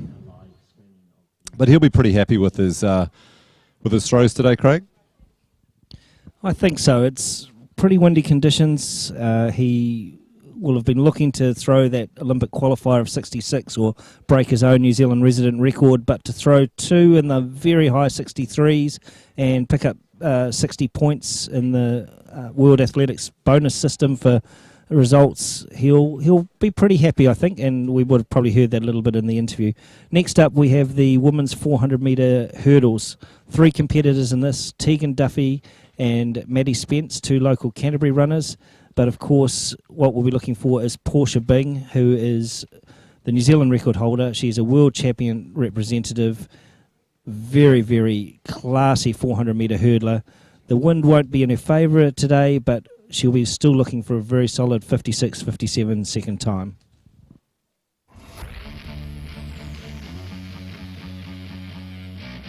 If I wasn't doing athletics, what would I be doing? Looking after kids and changing shit nappies. Probably something like building or trying to play cricket or doing something like that. I think that's probably a big reason why I am doing athletics, because I have absolutely no idea. Drinking too much, eating too much, you know, being a Kiwi bloke. I've been thinking lately, being a teacher doesn't sound too bad. Or I like accounting, numbers, things that sort of make sense. You know, when I was little, all I wanted to be was a bus driver, but they're actually really talented people and I can't even drive yet, so bus driving is not on the list. Probably be trying to play rugby. I played rugby all through high school. Got a bit hard when you had cross country in the morning and then your rugby game in the afternoon, and the weight discrepancy was always a bit too much to cope with. Yeah. I wanted to be a radiographer, and because there wasn't a track in Christchurch for me to study and train here, I decided to stay in Dunedin and I studied to be a quantity surveyor. So I guess I'd probably be a radiographer maybe, or doing quantity surveying somewhere, I don't know. Yeah. My background's in gymnastics, so possibly would have stuck with that, or fun, yeah, something similar. My dad would definitely like to hear me say focusing 100% on my studies, but I am a bit handy at a couple of other sports too. I'd love to give more attention to rugby. I played a lot of rugby in my childhood, and it's obviously quite a big thing in South Africa as well. So probably hitting down some other sort of sport, because I love training and I've got a passion for sport, so I don't think I could stay, you know, out of the sports for too long. And you can see just a long view of the 400 metre hurdles, 10 barriers around the 400 metre track, often called one of the toughest events in track. So not only the build-up of lactate you get in the muscles running to 400 metres, but you have to run over a barrier 10 times as well, as we see a super slow-mo of Josie Taylor in the high jump earlier.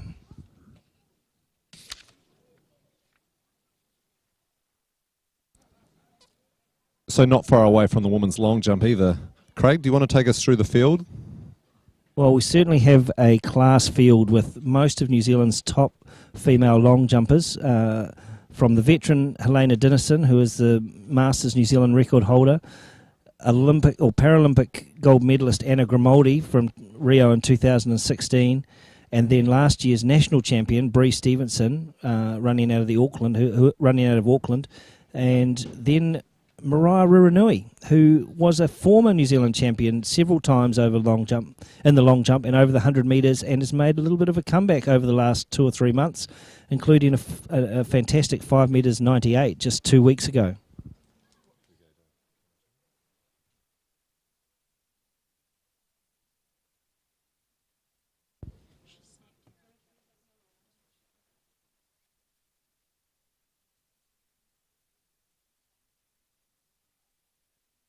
So we can see those flags by the shot put there.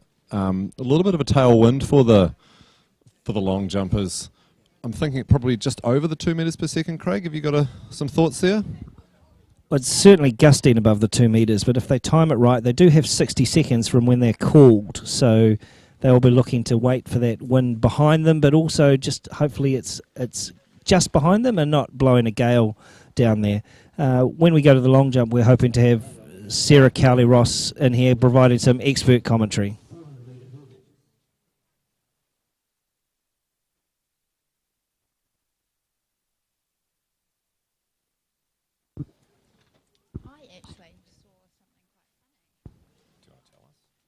Yes, that's what you want. That's what you want to do. The meet record holder.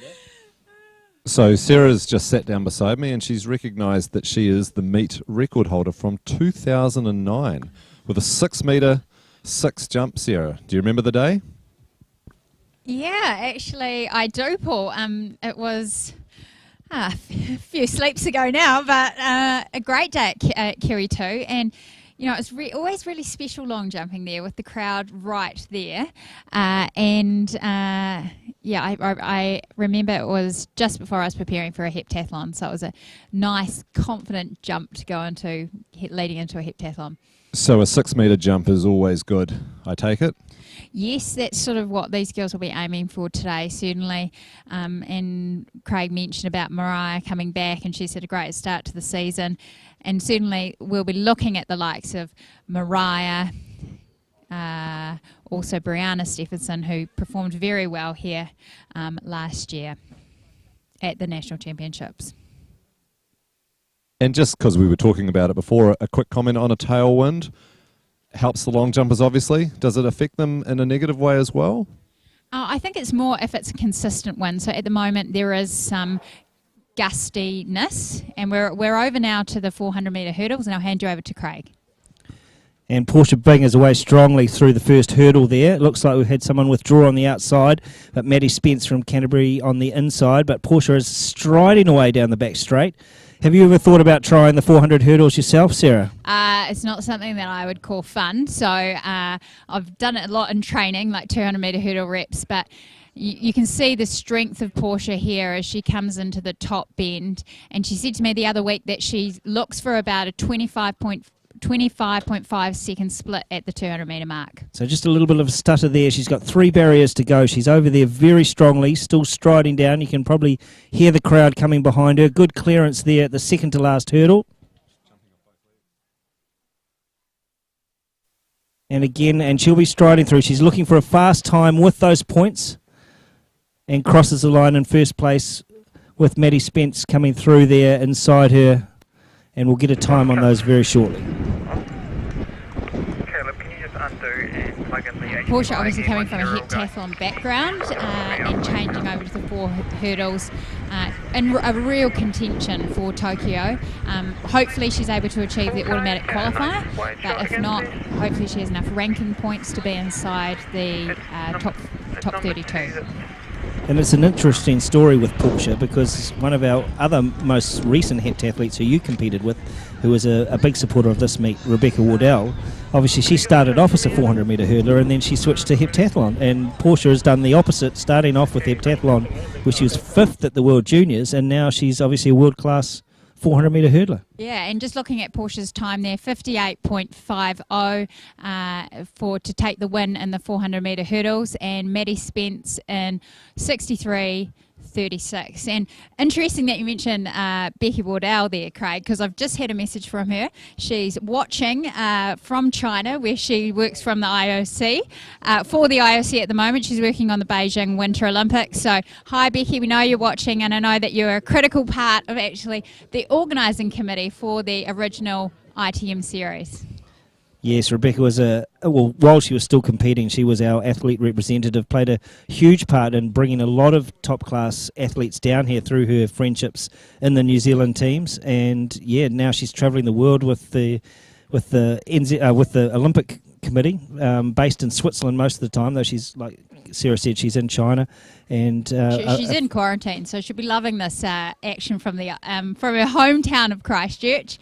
And I know that she has fond memories of competing at Kerry 2 and recently back in not recently because no one's coming to New Zealand very recently, but back she saw Ngā Punawai and was very impressed with the track here. Yeah, and we'll be looking at the men's 400 metre hurdles now. The officials are busy raising the height. Of course, the senior men run over 91 centimetre hurdles, and so it's a little bit higher than the senior women. So all of the hurdles are being adjusted. Now in that field we have Cameron French as the standout. He's the New Zealand record holder. He was a representative of New Zealand in the Commonwealth Games in 2018, and he's opened up the season with a 51.50, and he'll be looking to run the Tokyo Automatic qualifier, or get close to it, which is at 48.90 seconds. Of course, his New Zealand record stands at 49.33 seconds.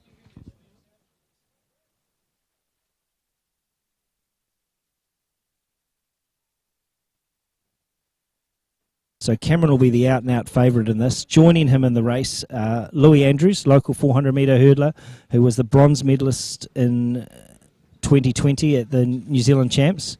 Zenon Bennett, a young hurdler from Canterbury, who has previously just run 300-metre hurdles, and this year, so this will be his debut over 400-metre hurdles. And the veteran Nick Bolton, better known as a 110-metre hurdler, but also very, very good over the longer distance.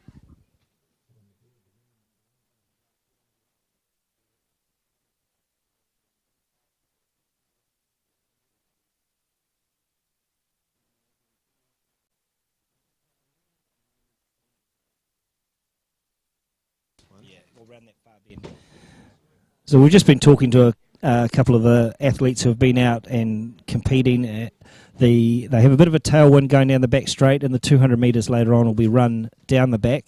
So they're a very good start for them in the 400 metre hurdles, but coming around that third 100 metres is sort of into the wind, and that is the hardest section. You may have seen that in the 400 hurdles where it was very tough going for Portia Bing and Maddie Spence.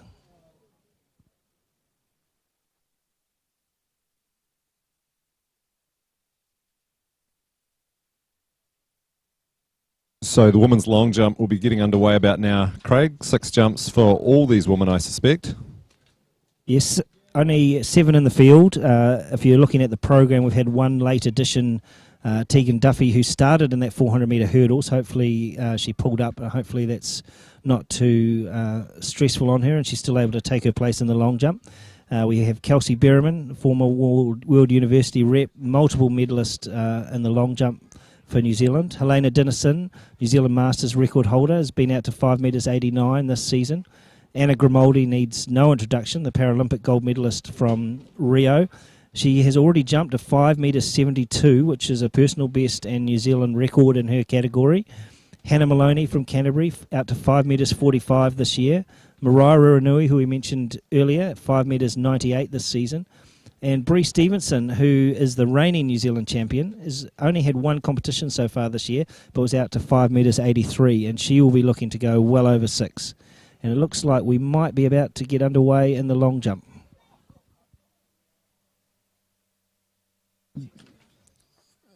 Looking down, Craig, at the automatic qualifier at 6 metres 82, that looks to be one of those ones that potentially out of reach for most athletes. So the points will be very valuable here if we're looking at an Olympic qualifying potential. Yes, so definitely we're looking at the points as we see Lauren Bruce coming up over by the hammer cage, and Kelsey Berriman just to get her first jump to wait for a jump on that measurement on that.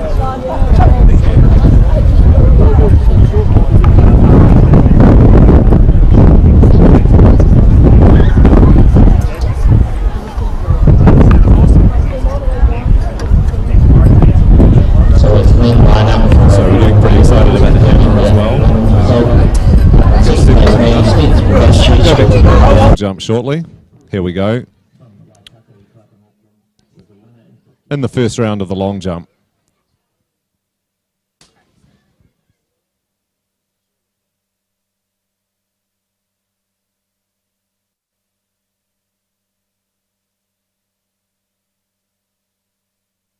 We're waiting the second jumper in the long jump.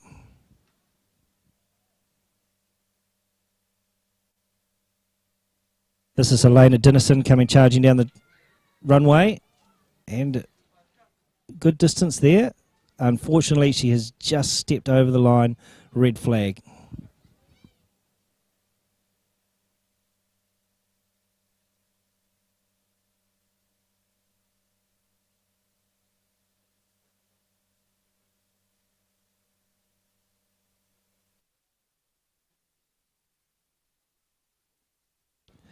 Here we see Helena Dennison in our special slow-mo storming down the runway. Lots of power and spring there. Looks like just a slight overstep at the end. And you'll see the drive upwards from the board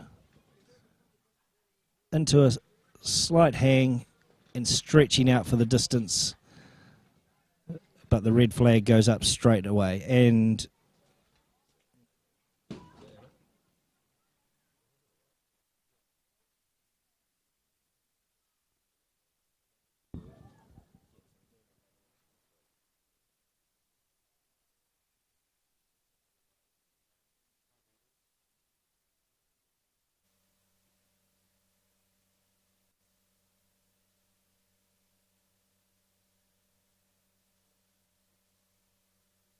Anna Grimaldi very happy. She's getting that measured.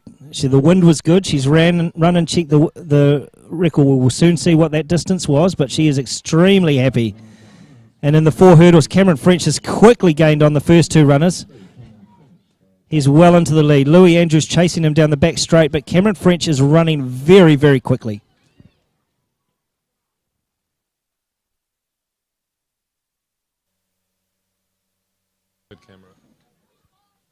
He's storming down there, still on his left lead league, trying to stay at an even stride length. He's at 15 strides, I believe.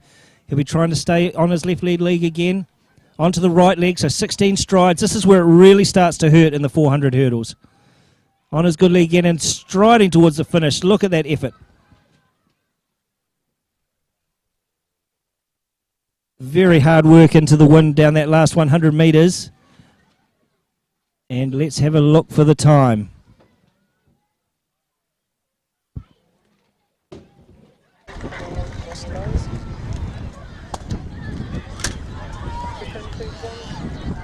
So Cameron French winning there from Louis Andrews and Zenon Bennett. We should have the times coming up very shortly. See what he did. And he has run 52.08 seconds. Fantastic effort in this wind. He looks to be in great form this part of the season, Craig. Yeah, he's still got 4 weeks until the national champs, and he'll also be running 4 hurdles at the Sir Graham Douglas in about 3 weeks' time, and he'll certainly be happy with that. It's only his second run, and he'll expect to knock a couple more seconds off that as we go.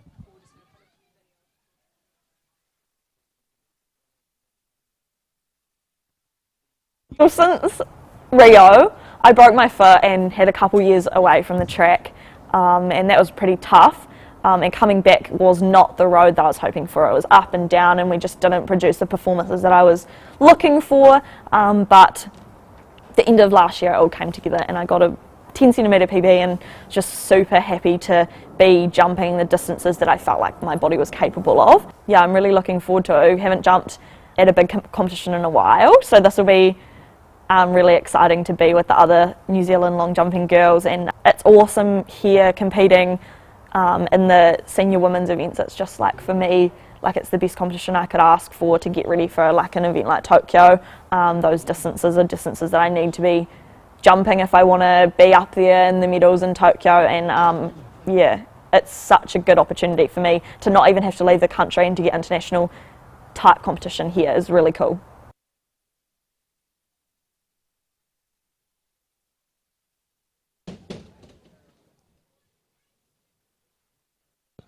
So we're still in the first round of the women's long jump, and really looking forward to hearing what had Anna Grimaldi so excited about her jump. We know the wind was good. We suspect the distance was long. Her personal best and season best is 5 metres 72.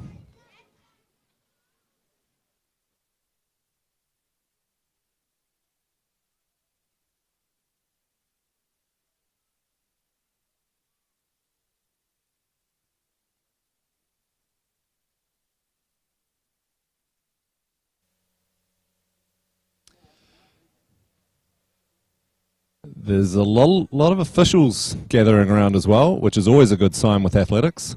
Just a shout out right now to the officials. Some of these men and women have been here all day with the combined events, working into the evening. Thank you for all you do.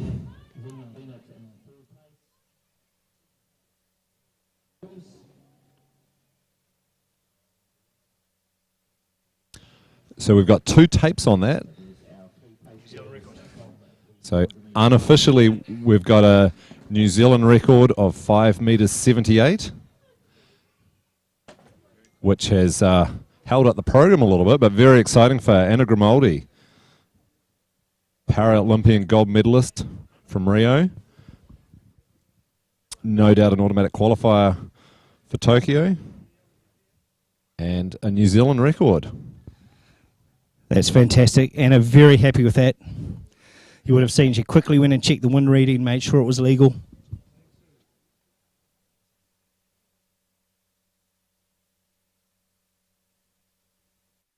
Also in the first round, Kelsey Berriman was out to 5 metres 76. So that's a season best already for Kelsey. So looks to be outstanding conditions for our long jumpers tonight. We suspect Mariah Ruranui is next on the runway, followed by Brianna Stevenson to round out the first round of the women's long jump.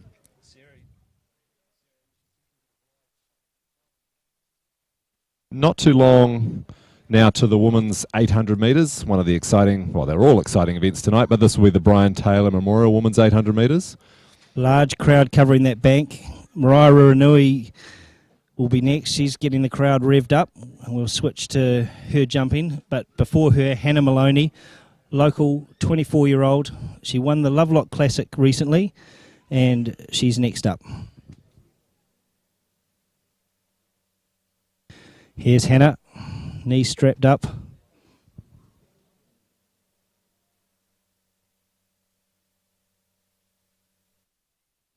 And we'll wait for a distance on that. No, red flag has gone up. Slight step over the board at the front there. And next up will be Mariah Ruranui, former New Zealand champion.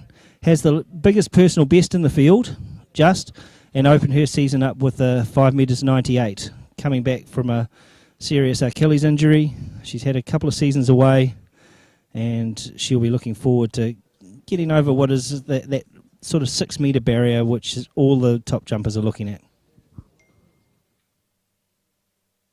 Well, it looks like it's a great night to be jumping a long way. That looked like a big no jump from Yes. where I was. Well over the board, red flag there from the officials. But that's good, showing they're getting plenty of speed down the runway, just slightly overstepping. And next up, probably the pre-meet favourite, the New Zealand champion, Bree Stevenson.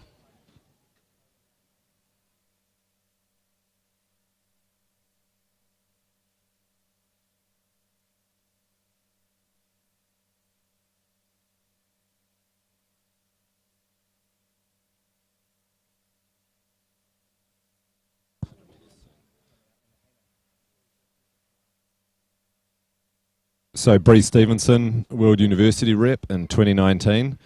Season's best 583, but a personal best of 608 on the runway. You can see the wind measurer just to the right there of the screen. Bree going through her mental preparation, storming down the runway very fast, has been in the 4x1 team previously. And that looks like a fairly big jump first up. White flag given, and we'll wait for the distance.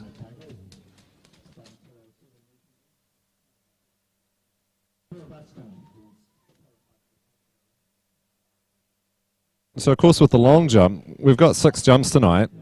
We only need one spectacular one, so they'll be really pushing the limits on the runway and the wind and hoping for that one spectacular jump.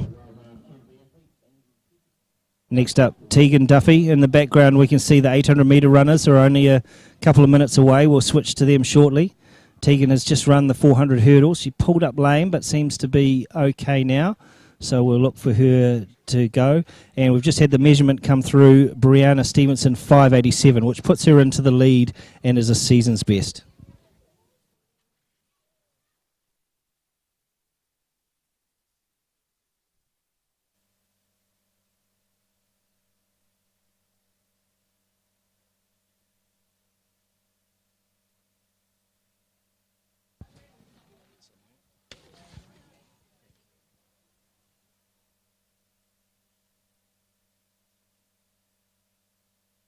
So Kelsey Berryman's second round jump in the long jump just being measured there. And we're seeing in the distance the women's 800 metre race. Craig, who's running in this tonight? We had one late scratching from the program, Stella Piernis. But we have Laura Smith, well-performed Canterbury athlete. It's run 2:10 already and has been running a lot of her races solo. Rosa Twyford, who will be very interesting to see how she goes. She has recently moved over from Australia and is under the coaching of Maria Hassan. And right now we've got Kelsey Berryman on the long jump, and the 800 metres about to start.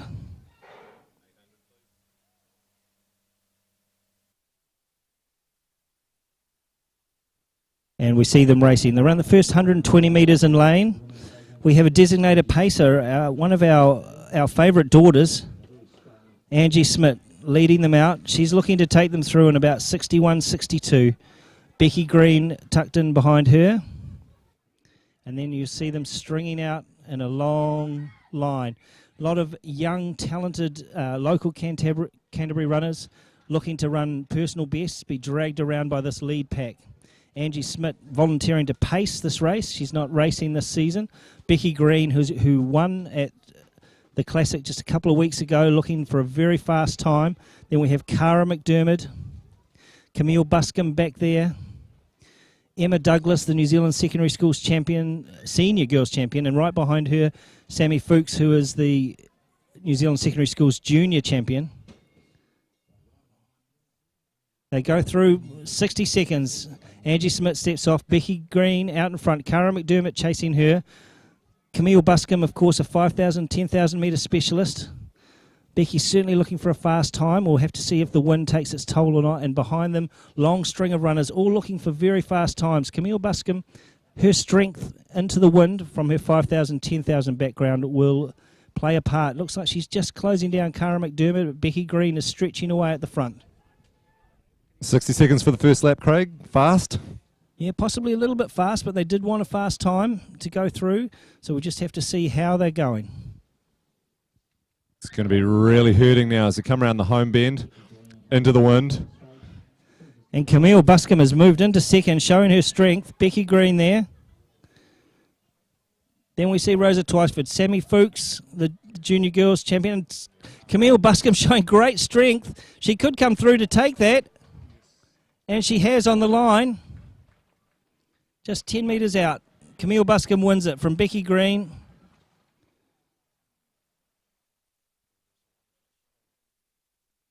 Switch to the long jump, yep.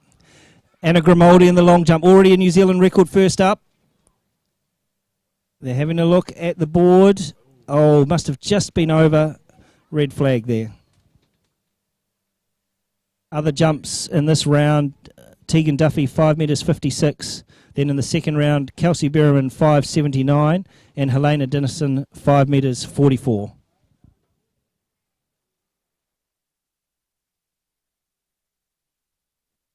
The winning time for Camille Buscombe, 2 minutes 8.45 seconds. Just the wind just slowing them down a little bit there. Would that be a PB, the other Craig? times coming up. Camille hasn't run a lot of 800s. Would that be her personal best? I think it'll be certainly getting there close. She used to run some 8s and 15s when she was younger. Rebecca Green with 2:09. Rosa Twyford, the Australian, 2 minutes and 12 seconds. 0.09. Cara McDermott, 2 minutes 12.97.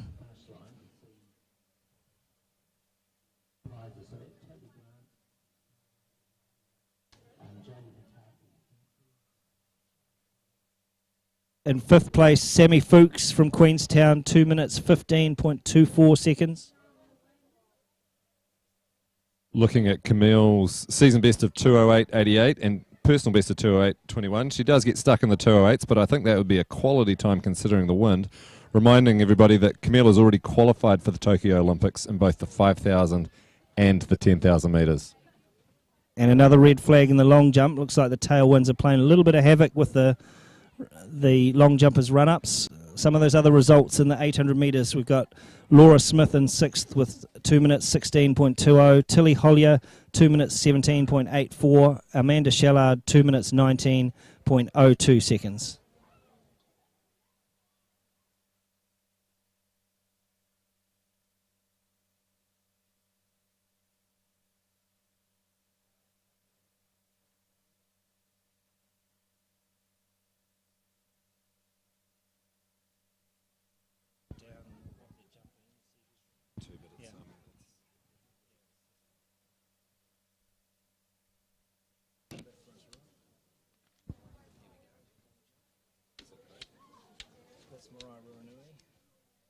Mariah Ruanui now, second round attempt.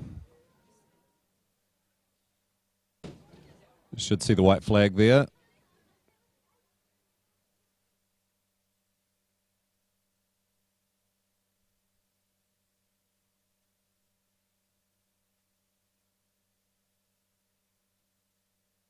Yeah, definitely. Go Camille.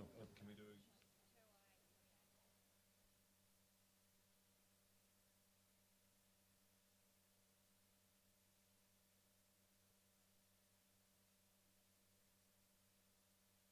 And here comes Sarah Kelly-Ross with an interview with Camille Bushcombe after her win in the women's 800 metres.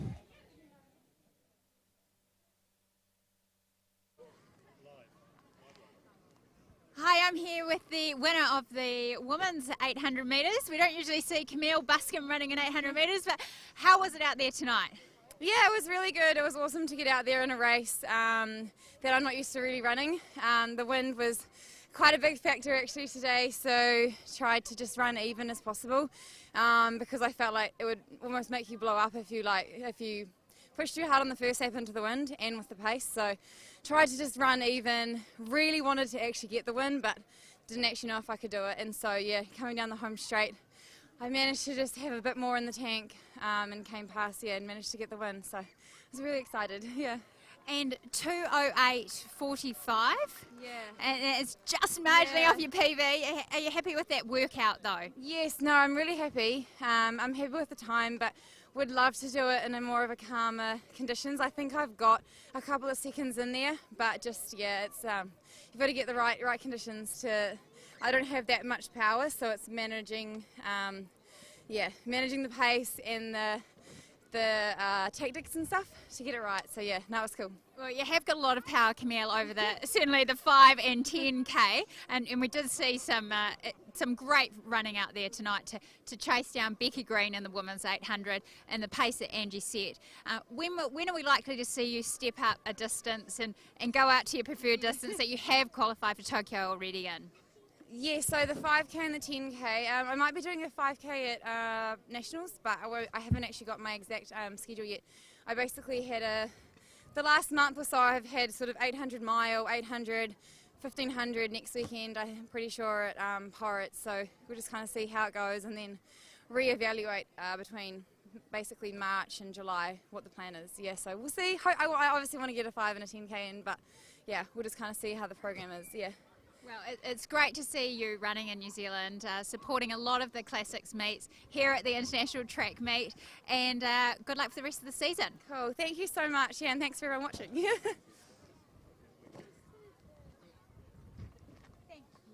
Cool, thanks, I'm still puffed, oh my god.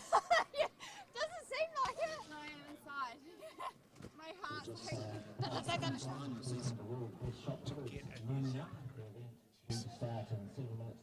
And here's Kelsey Berriman. I think we're into the third round now. Great to see you revving the crowd up. An outstanding crowd has come in tonight, which must be really helping the athletes.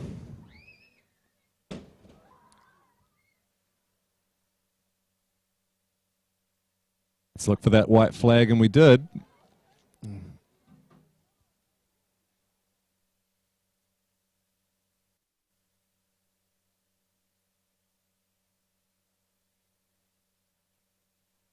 Actually throwing? Maybe next time there's a guy winding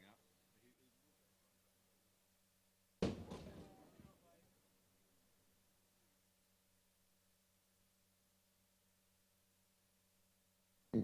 Of course, a lot of the crowd will be over just behind that tent. We will have some excellent coverage of the big shot. Men's and women's combined event tonight. And they'll be throwing with a slight tailwind, although I don't think that'll affect them too much.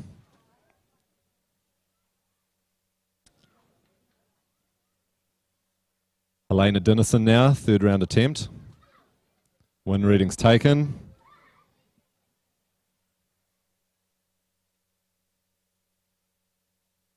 And we can see that that's a no jump.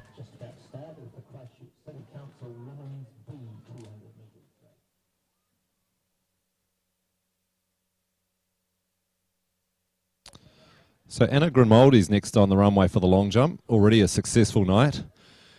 A second round no jump.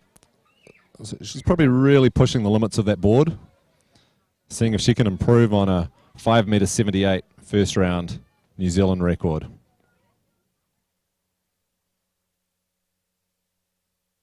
And here she comes.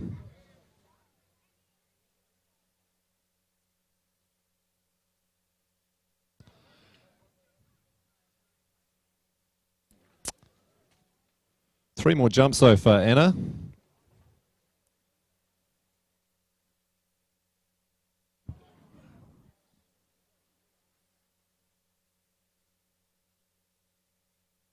So I am currently the #1 ranked high jumper outdoors in the world this year. I always heard of QE2 as this fabled venue that I actually unfortunately never got to compete at, and I always heard of the ITM being this awesome meet. One of the things that drew me down here was that Christchurch was still, producing athletes, given that they had no track, and I think that for me that was something that made me really question, what's going on down here. And when I came down, I realised that the culture down here and the athletics community is so tight knit, and it's just such a cool place to be, that I think having the ITM back here is just what we've been missing. I'm so excited to compete here, and I'm so excited for people to come down and share that love that we've got for our sport. I've just been loving competing at the moment. We decided that, yeah, there's no bonus points. Obviously means that it won't add to my qualification chances, but just another opportunity to get out there and just get a jump in. That's something I'm really excited for. Hopefully I can jump really high, crack that 230.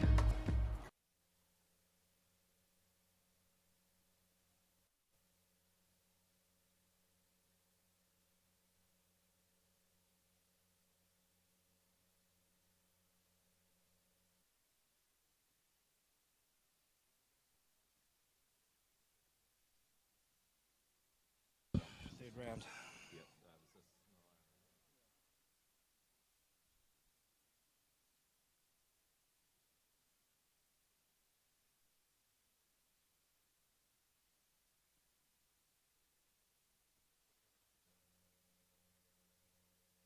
Mariah Ruanui in the long jump. 5.61 in the second round. She'll be looking to improve on that.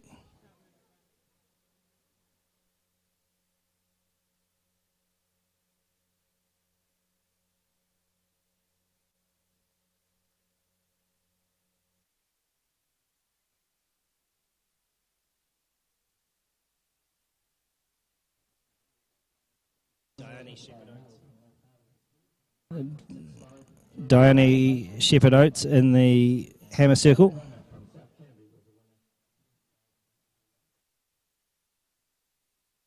So we suspect this is the first round of the women's hammer. Our field is Tegan Ashley, Southland, Mace Ballantyne, Otago, Nicole Bradley, Auckland, PB 67.11, also a season's breast. Bree Stevenson about to jump in the long jump.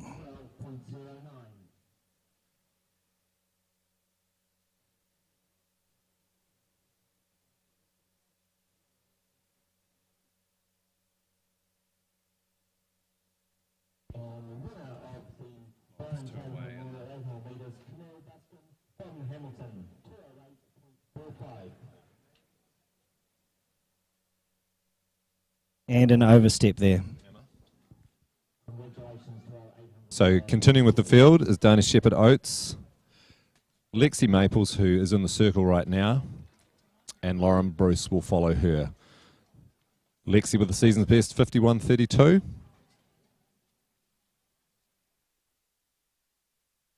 And if we stay with the hammer, we should see one of the real sensations of New Zealand athletics this year, Lauren Bruce. Season's best of 73.47, which is well over the Tokyo automatic qualifier.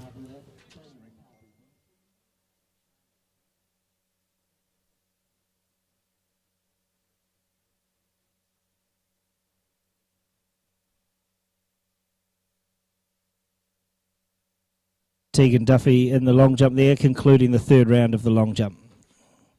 And we'll be switching to the hammer shortly as Lauren Bruce comes into the circle.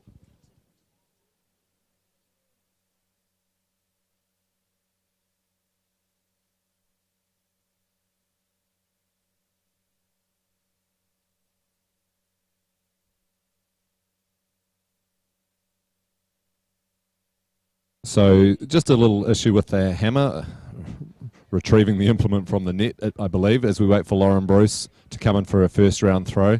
So Lauren had a PB of around 68 metres prior to the season. At the International Track Meet. I'm here with Anna Grimaldi, gold medalist at the Paralympics in 2016, an opening round New Zealand record, 5:78. Tell us about it. Yeah, very excited. I think you can't ask to open a comp with more than that. I was really stoked. It felt so nice off the board. Knew it was going to be pretty good, but yeah, really happy with that. And my other two have been fouls, but also felt really nice. So looking forward to the rest of the competition. Yeah. Well, it looked really good, and as soon as you jumped, it was like you knew it was going to happen. So tell us about that. Yeah. I think you know when it feels pretty nice and floaty, and like you've got a good amount of air time. So I definitely knew that one felt nice. And then saw the tape, and just really excited to first sort of big compere this year, and so excited to open with that sort of this year. Yeah. Well, let's go. 3 more rounds to go in the women's long jump. Thank you.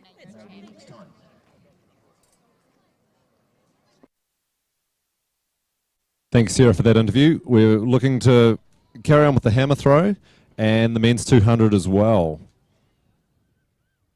And we've just seen the first throw on the shot, Caitlin Dorr, F37 athlete in the women's shot.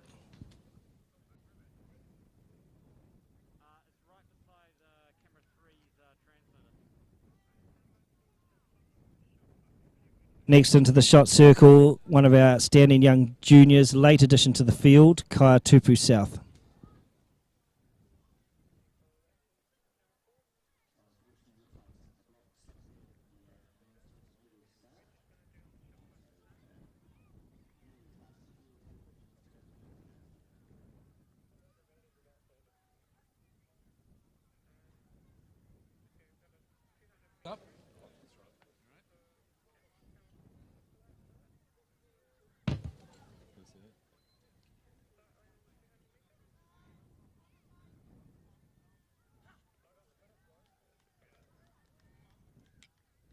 And here is our first look tonight at Dame Valerie Adams, stepping to the shot put circle. She'll be looking for a big throw. And those orange markers are about the 18-metre mark. So that's a very big throw first up for Valerie. She'll be happy with that.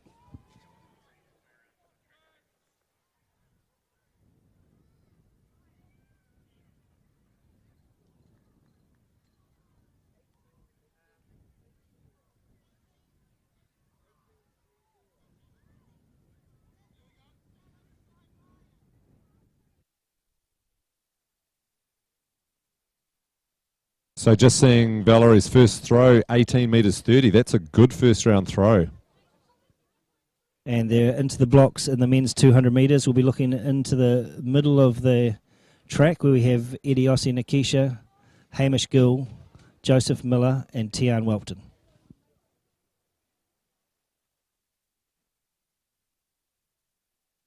And they're away this time, no slip on the blocks. Fast start by Tian Welton on the inside. Idiosi Nikisha storming around the bend as well. Looks like Tian's going to lead around the bend and into the straight. Will he have the strength to hold on? Eddie's coming at him. Tian's in the lead still. He's won over the 100. It's going to be very close here, but Tian might... Oh, too close to call. Looked like Joseph Miller in third. And we'll have to wait on the photo finish for that. Looked like a low 21-second time.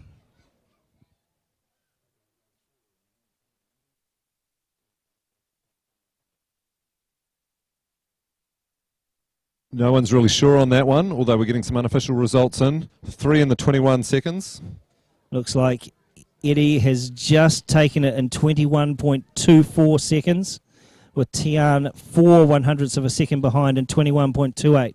Joseph Miller just pipping Hamish Gill, 21.91 to 21.99, and then Tommy Tapuni in 22.32 seconds. Michael Goldie, 22.72. Bailey Cotton, 22.82. So 4 under 22, Craig. In these conditions, that's exceptional sprinting. Yes, the wind reading showing up as a minus 0.8, so just a slight headwind. Certainly down the home straight, it doesn't seem too bad once they get around the bend.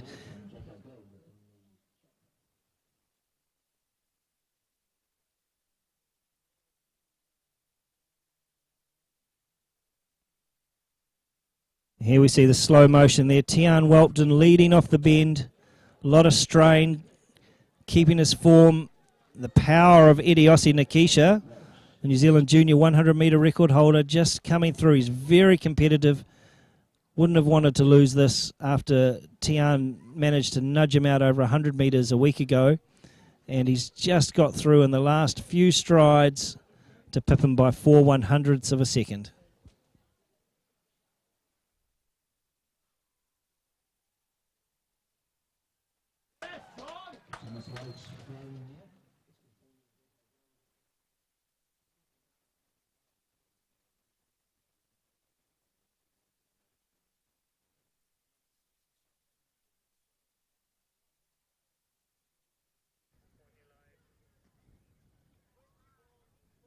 So great running in the 200 metres. We've got the hammer throw. We've still got the women's long jump, and the shot put is underway. And we missed Jacko Girl's first round throw, 21 metres 52. A season's best there for Jacko Girl. And Tom Walsh has just come out in response with a 21.43. So only 9 centimetres between them.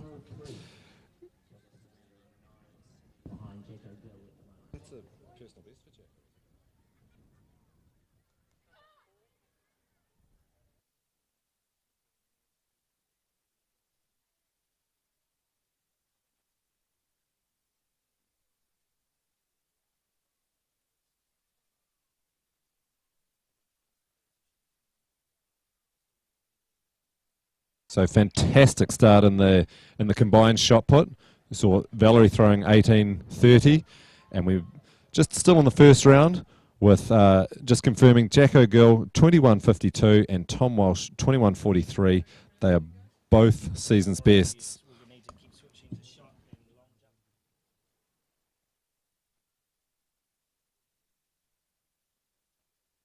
Caitlin Dorr there in the women's shot, F37 competitor.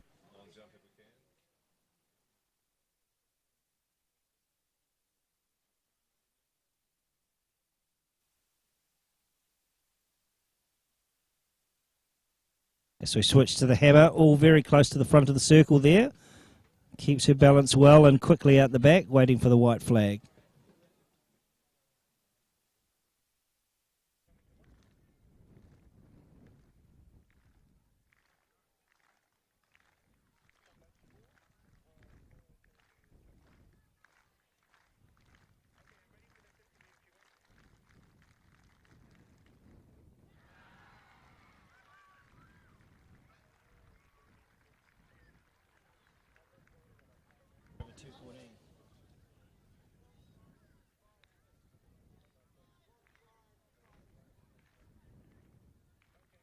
Hamish Kerr just over 2 metres 14 in the high jump.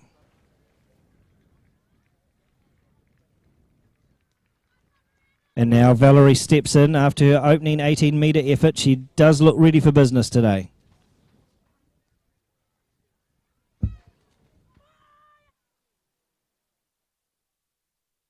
And that's another one that looks well over 18.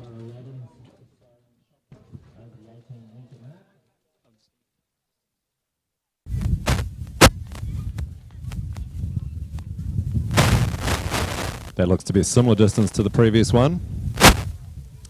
Good consistent throwing there from Dame Valerie.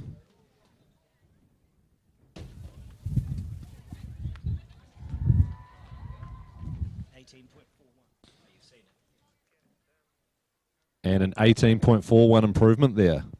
Again, a season's best. So Nick Palmer throwing now in the combined shot put. We move to the men's part of the program.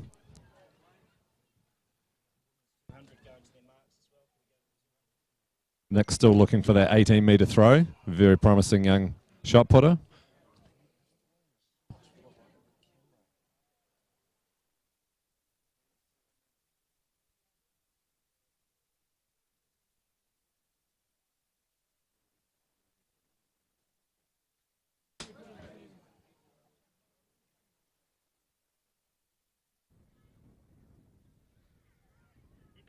Yeah, women's 200.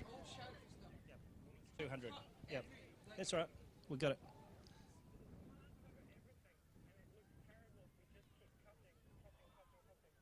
Okay, but we need to get the 200.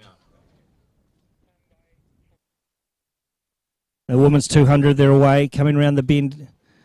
Looks like Zoe Hobbs leading, Nat Edie coming through. Nat has the season's fastest time. In fact, it's Georgia Hulls on the inside coming through. Georgia Hulls to take the win, and that is a little bit of an upset. Rosie Elliott taking second, and a very, very close finish for third.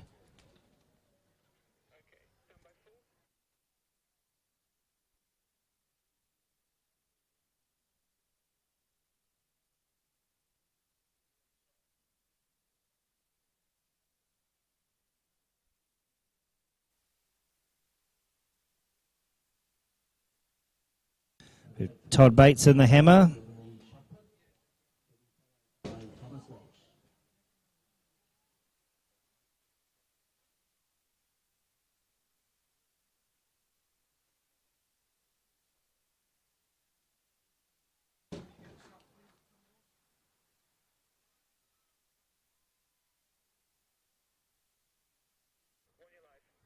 So here's Tom Walsh, second round throw. Crowd like it. Well over 20. Yeah, who is it?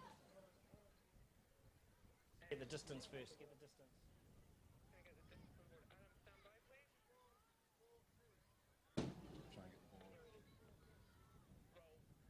Here with the winner of the Webb's men's 200 metres, Eddie Osei-Niketia. Great battle down the home straight there, 21-24, minus 0.8. Talk us through the race. Oh man, like at the start of the race, I knew like Tian had a really good block start, so my goal was just to make sure that he doesn't get me. That like when Tian was like at the last 100, when Tian was really close to me, I just had to concentrate the finish line and just don't look back, just keep fighting to the finish. And you and Tian have had some great battles this summer over the 100. Today you've come up victor, but how great is it to have that competition in New Zealand? Tian and I, it's the competitiveness in New Zealand is wonderful. Like having each other to push along, like it'll be a really great challenge, especially for nationals. And the relay, unfortunate, didn't get the batting round tonight. When can we see another relay again? Hopefully down in Pirate, that's when we can start doing. We can do a better relay and make up for this one. Well, great to have you here at the International Track meeting. I saw that your dad still got one of the meeting records as a relay. How much does it mean to you, the family legacy of your surname? Oh man, like once when I get that record, man, I'm going to be the big talk in the family. Finally, the fastest in the family. Well, Eddie, it's great to see you out here in action tonight. Well done on your victory in the 200 metres, and great to have all these supporters here today too. Yeah, thank you guys for coming down here. Well, Eddie Niketia, winner of the men's 200 metres at the International Track Meet.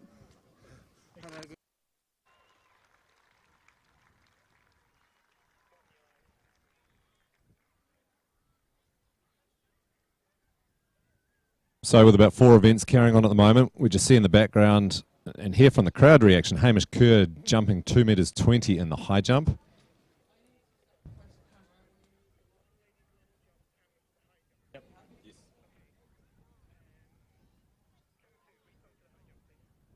So the 200 metre women's results are up. Georgia Hulls confirmed as the winner in 24.44. Rosie Elliott second, 24.85.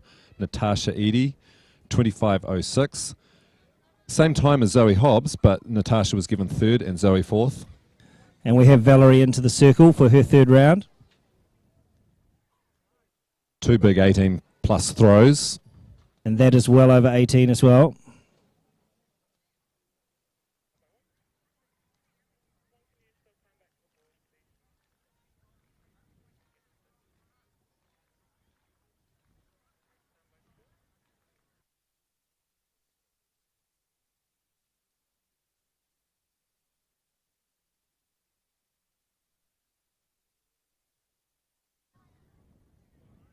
Another 18-metre throw there for Valerie with 18.15.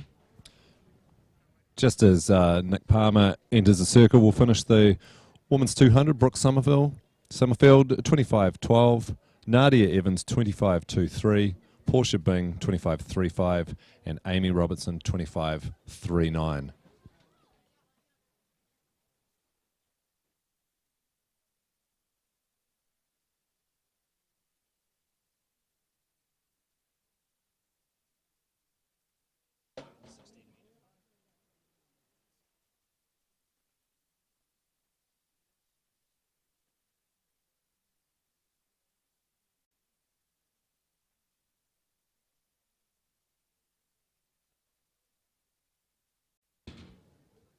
Next into the circle in the men's shot will be Ryan Ballantyne after Nick Palmer gets out to 15 metres 99.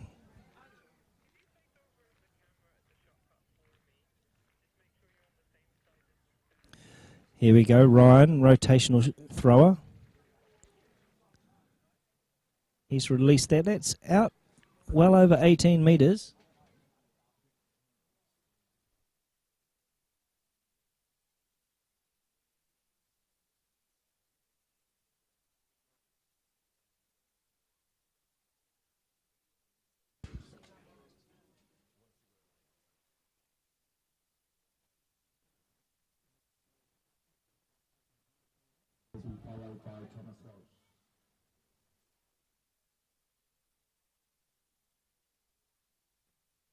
So we'd hope that the boys are really thriving on the competitive nature of the shot put. This is what they want. 3 or 4 weeks out from the National Championships, both heading to the Olympics. One of them will be ranked New Zealand's #1. At the moment, Jacko Gill has the best throws for the year.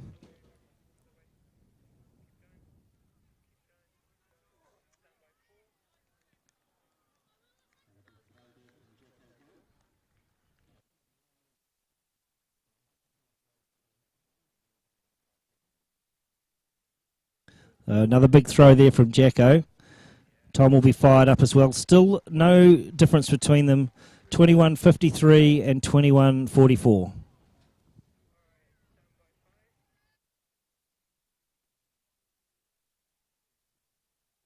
So red flag for Jacko on his third round throw.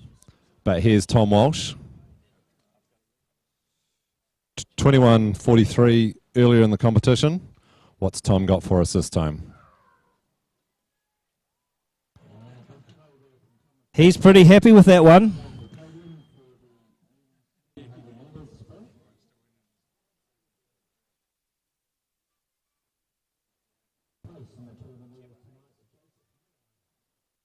And that is well over 20.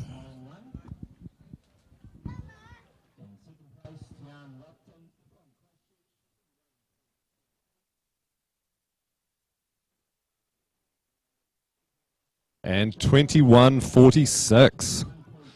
So a slight improvement there for Tom. Not quite as good as Jacko's first round throw of 21.52, but those are the season's best for both of those gentlemen. So they are getting the competitive spirit. The wind doesn't affect the shot put. They're getting into it big time.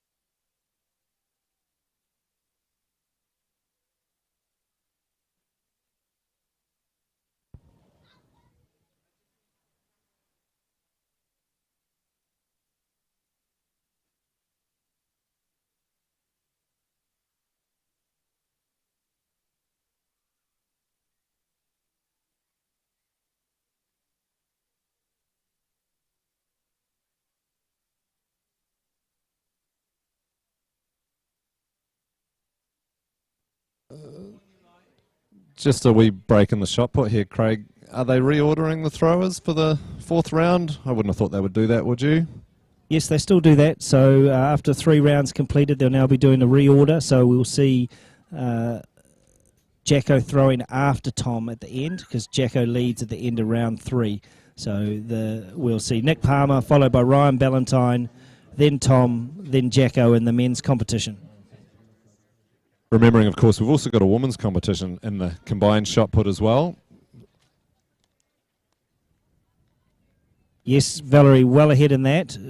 Kaya Tupu South has got a couple of big throws out, and we've also seen some decent throws from Tapanisa Havia and Violet Perry. Now here we have local boy, well now the local boy, moved down here a couple of years ago to train with Terry Lomax, the equal New Zealand record holder, Hamish Kerr, having an attempt at 2 metres 25.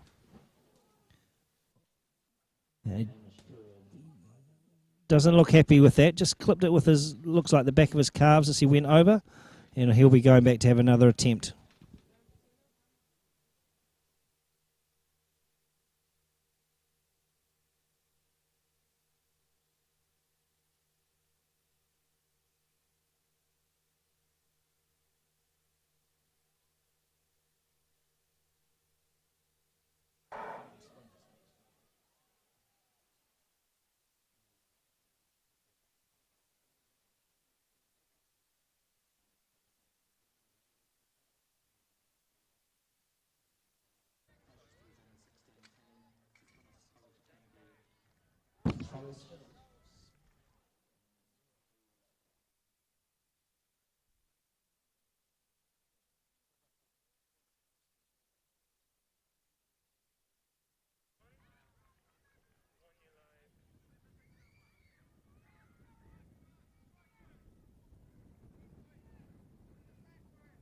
And we have Tapanisa Havia in the circle.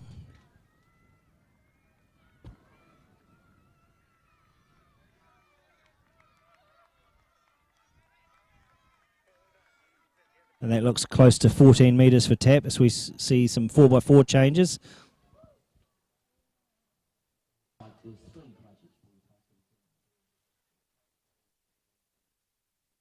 So also trying to catch Hamish's next attempt at 2 metres 25. Just wondering if the 4x4 is on the track, if he's having a bit of a breather there. Next into the circle we have Kaya Tupu South, 13.57 for Tapanisa Havia. Kaya, a late addition to the field.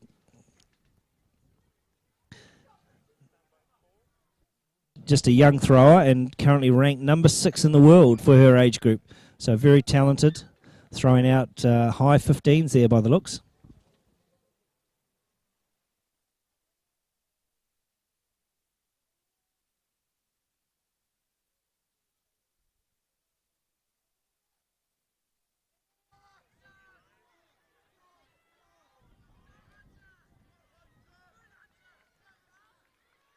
And 14 metres 61 there for Kaya. Valerie straight into the circle, no mucking around. She wants this distance.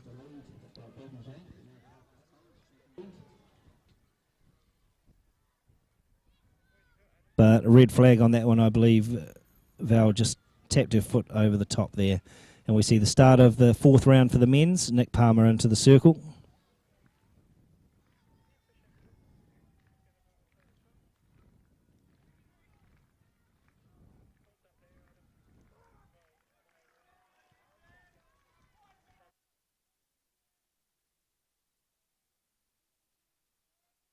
So good throw from Nick there, right on the edge of the sector, but a good clean throw.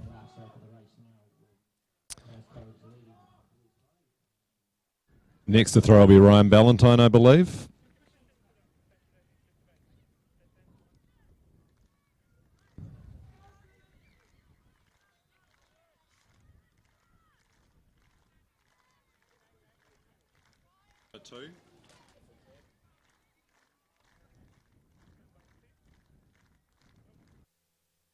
And here is Hamish Kerr, 225.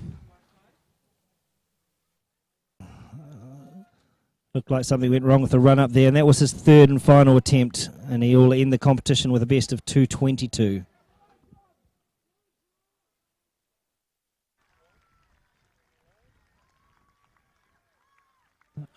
Ryan Ballantyne out over 18 metres in the shot put. We'll wait and see what that distance is.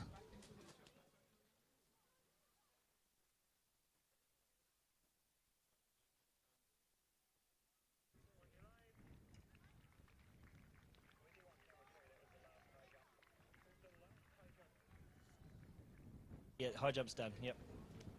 Tom Walsh, 4th round, in 2nd place at the moment. 21.46, we think. Only 6 centimetres behind Jacko. He will be looking to go big.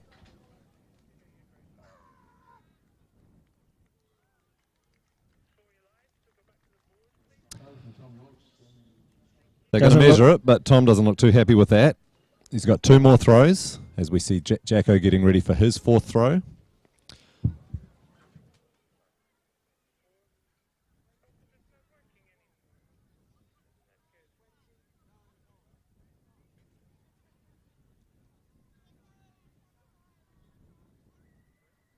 A great crowd down here enjoying a world-class shot put entertainment. I think that last throw was over 21 from Tom. They're looking for the really big throw now. Both competitors firing each other up. They love this competition when it's big like this, and they're pushing each other on.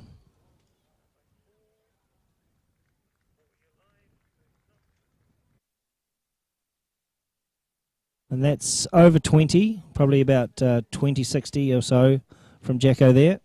He doesn't look that happy with it as well, but they'll be picking themselves up for the last 2 rounds.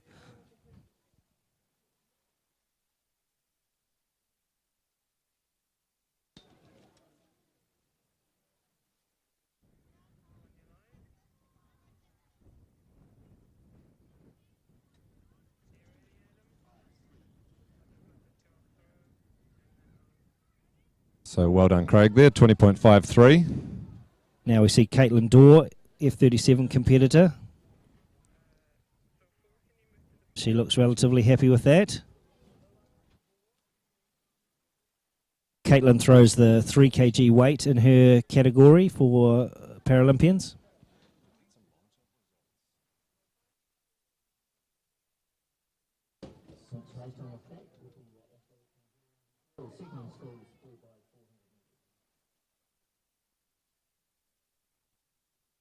Now we see the super slow-mo of Tom. You can just see how much force and speed these big men generate as they rotate round the circle for the release.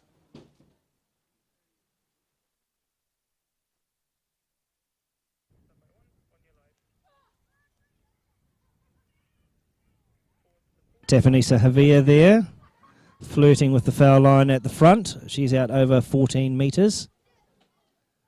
Just 17 years of age, Tafanisa, recently named head girl at St Andrew's College here in Christchurch.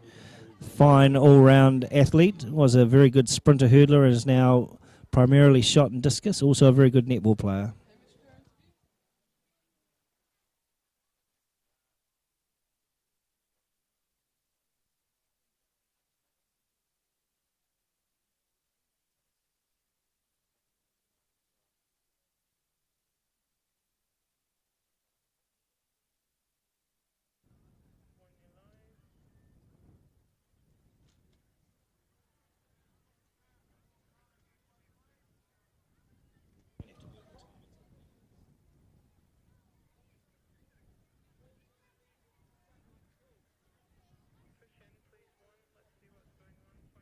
Here comes Val Adams, multiple world champion, double Olympic gold medalist. She does look like she means business.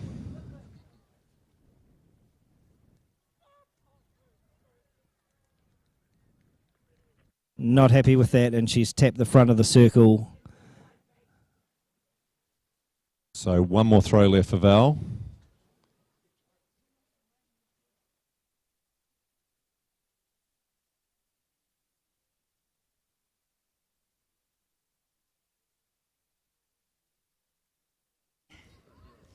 Well, I'm here with the winner of the Represent men's high jump, Hamish Kerr, 2:20 tonight.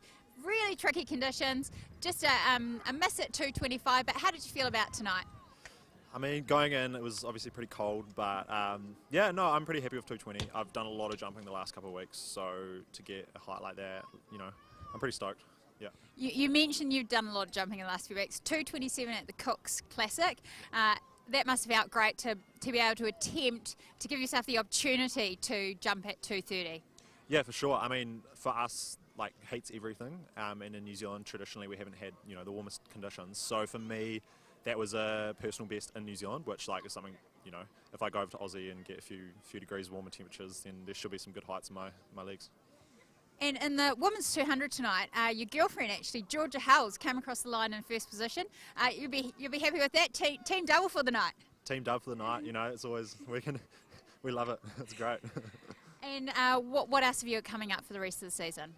For me, I've got Capital Classic in a couple of weeks, and then Sir Graham Douglas and Nationals, and then, yeah, that's about it. It's kind of scary to think that could be it for the year, but, you know, we'll just see what happens. Well, hopefully that's not it, and great to see you out here tonight. No points on offer, but you wanted to come out here and support the local meet. Proud training place here in Christchurch. What's it been like during the week? It's been good, you know, like, I think there's such a nice atmosphere down here, and, you know, the culture is just great, so, you know, to come out and support this meet is just, you know, the least we can do. Great, well, congratulations, Hamish Kerr. Back to the track. Thanks, Sarah. Just a big throw from Tom there. We think he's happy. Maybe around that 21 metre mark. Just looking at that automatic qualifier, which of course Tom and Jacko have achieved. It is 21.10. So these guys are throwing that shot put a long way. Excellent competition. And Jacko Gill coming in now for his 5th throw.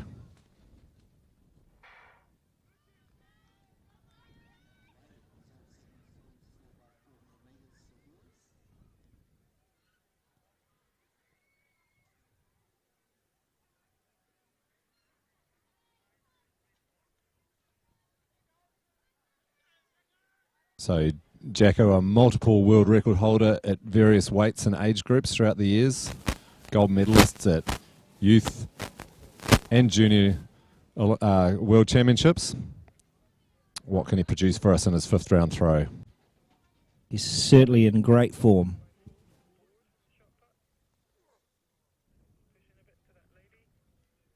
Little fist pump there. I think he's pretty happy with that one. We'll wait for the distance. Certainly well over 20 again.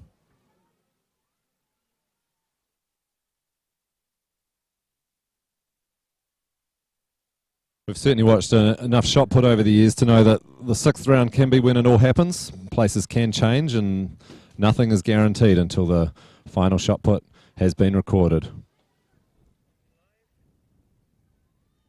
Yeah, we'll just switch to the 4x4.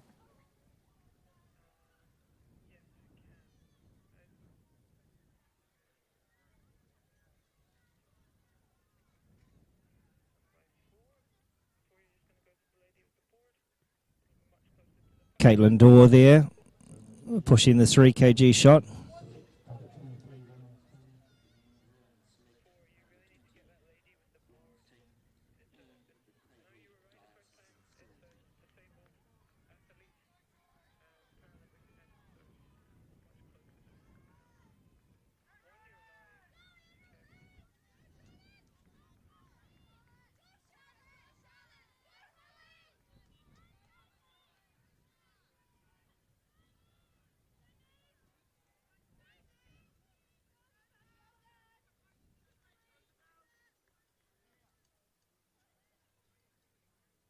Tapanisa Javier in the circle, currently in 3rd place in the women's.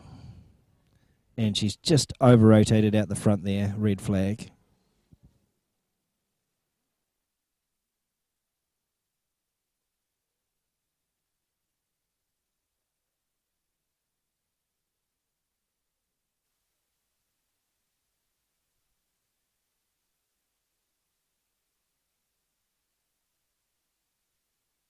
So we've got some camera work over at the hammer throw. It looks like Tegan Ashley rotating and walking out the front there, I believe, for the red flag. Yes, just overbalanced a bit and stepped out the side before the hammer landed. So that's a red flag and a foul for Tegan.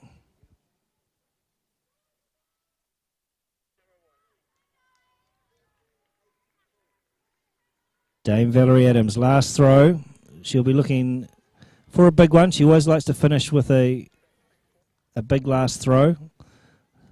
Big championship thrower. multiple world and Olympic champion.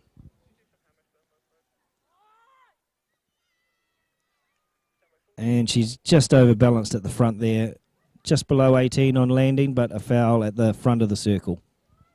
So Val record 18.41 for her best throw tonight. Looking at the automatic qualifier for Tokyo, we're looking at 18.50. So she hasn't quite achieved that this season, but a number of chances left to do that.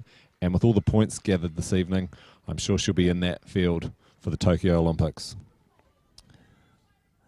Yeah, and I believe Val had an automatic qualifier in the previous Olympic qualifying window, which has been carried through. So although it wasn't this season, she's pretty much an automatic to go.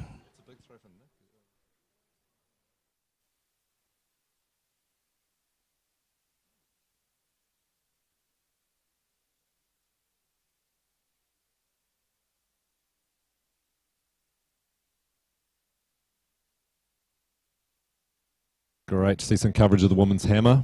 Sorry, we're not sure who that is, although she has walked out the front.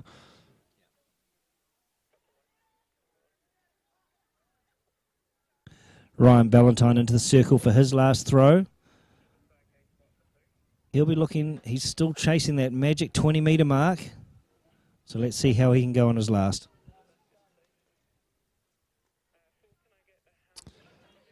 And he stepped out the front. So that'll be the end of the night for Ryan.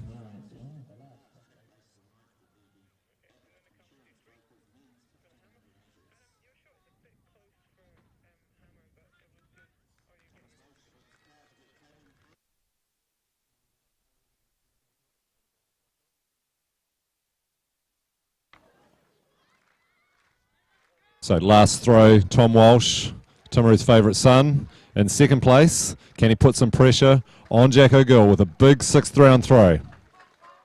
He's given it everything. And he doesn't look delighted. Doesn't look that too happy. Didn't quite feel it. It's well over 20, but probably not the 21.50 that he needed. Meanwhile, our results from the 4x400, the New Zealand under-23 team, who are all eligible for World Unis, were chasing the World Universities qualifying mark of 3 minutes 44.5, just narrowly outside, 3 minutes 48.85. New Zealand under-20 team coming in at 3 minutes 49.38, and the Craighead Diocesan team 4 minutes 13.87. And tonight's winner in the combined and the men's shot put, Jack O'Gill. Sixth and final throw. Must be a wonderful feeling. Beating a former world champion. He'll still be looking to go bigger though. This is the championship round.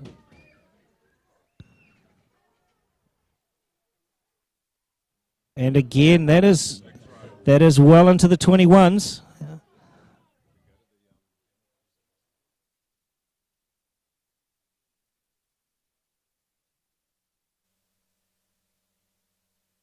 Now Lauren Bruce in the hammer. They've switched the circle around. Lauren, of course, a left-handed thrower. Trod the same path as Tom Walsh, first coached by Ian Baird, now shifted to Christchurch with Dale Stevenson. 4 rotations. Release. Looking happy. Not overly happy. Never shows a whole lot of emotion, Lauren. But she's got the white flag there, and we'll wait to see what the distance on that one is. So we believe that last throw from Jack O'Gill was 21.44, which didn't quite beat his best throw of 21.52, but incredibly consistent throwing and some excellent throwing in what was a wonderful shot put competition.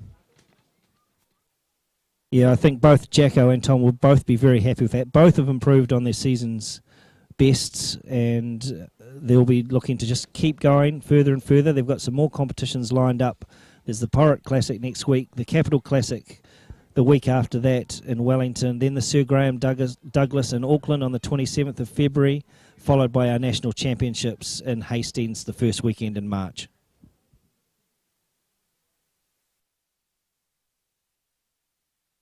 Now we see Michael Schultz, another one out of Raylene Bates' throwing squad down in Otago. Raylene is a Athletics New Zealand high performance coach. There's a number of throwers who have come up to compete in this meet. Those of you who are wondering, that's a 7.26 kg ball of steel on the end of that wire. It is very difficult to rotate around. And looks like Michael's got that out to around about 40 metres. It's got a best of over 40, so probably not as happy as he would have liked with that one.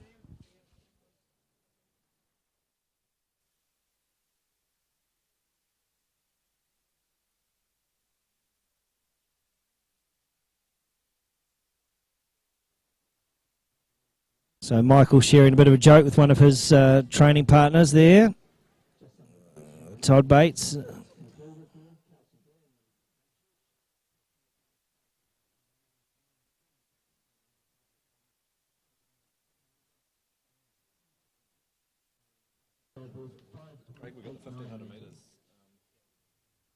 And just the results coming through for the long jump competition that we were showing earlier. In third place, Kelsey Berriman with 5.81 metres. In second place, Brianna Stevenson with 5.87 metres. And the winner, Tegan Duffy, with 5.89 metres, which I believe is a personal best, and she'll be pretty happy with that, though we don't yet have a wind reading. So we're very close to the start of the Abbott Insurance Brokers men's 1500 metres. The men are on their line. Just looking at a field very briefly of Ben Wall, Hamish Carson, Julian Oakley, James Preston, Tom Moulay, Zane Powell, Noah McDermott, Chanel Muir, Daniel Roswell, Ethan Smold, Angus Welmus, Dylan Ford, Chris Dryden, Will Schaff and Connor Melton.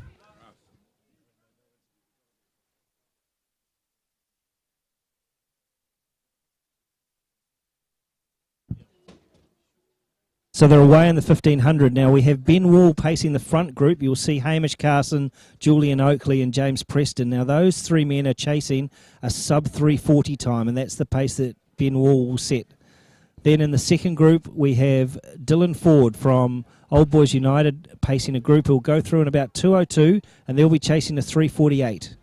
So leading away there, Ben Wall to Hamish Carson, Julian Oakley, James Preston, Tom Moulay on there, as they come through the 300 metre mark.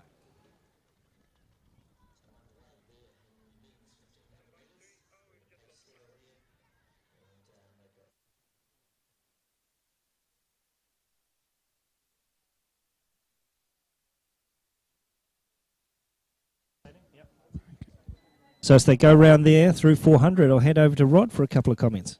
Well, what's very interesting, you've got Hamish and Julian, who are sub-4-minute milers, and they know that they've got to get up there and be on that pace if they want to run that time tonight of, what are we looking at, 3:41? They want to go sub 340, and the interesting one in there in fourth is James Preston. Now, he just opened up 2 weeks ago with a 1:48.800. He's had a lot of trouble with injuries, a fantastic 800 runner. Has a PB of about 3:45, 3:46 for 1500, but is in good shape. And he told me he was looking just to tag on, see if he can stay with the big boys and hopefully close and show some of that 800 metre speed. He's a big, tall lad. Yes, well, he's in good position right now. Those four really know that they have got to keep that pace up.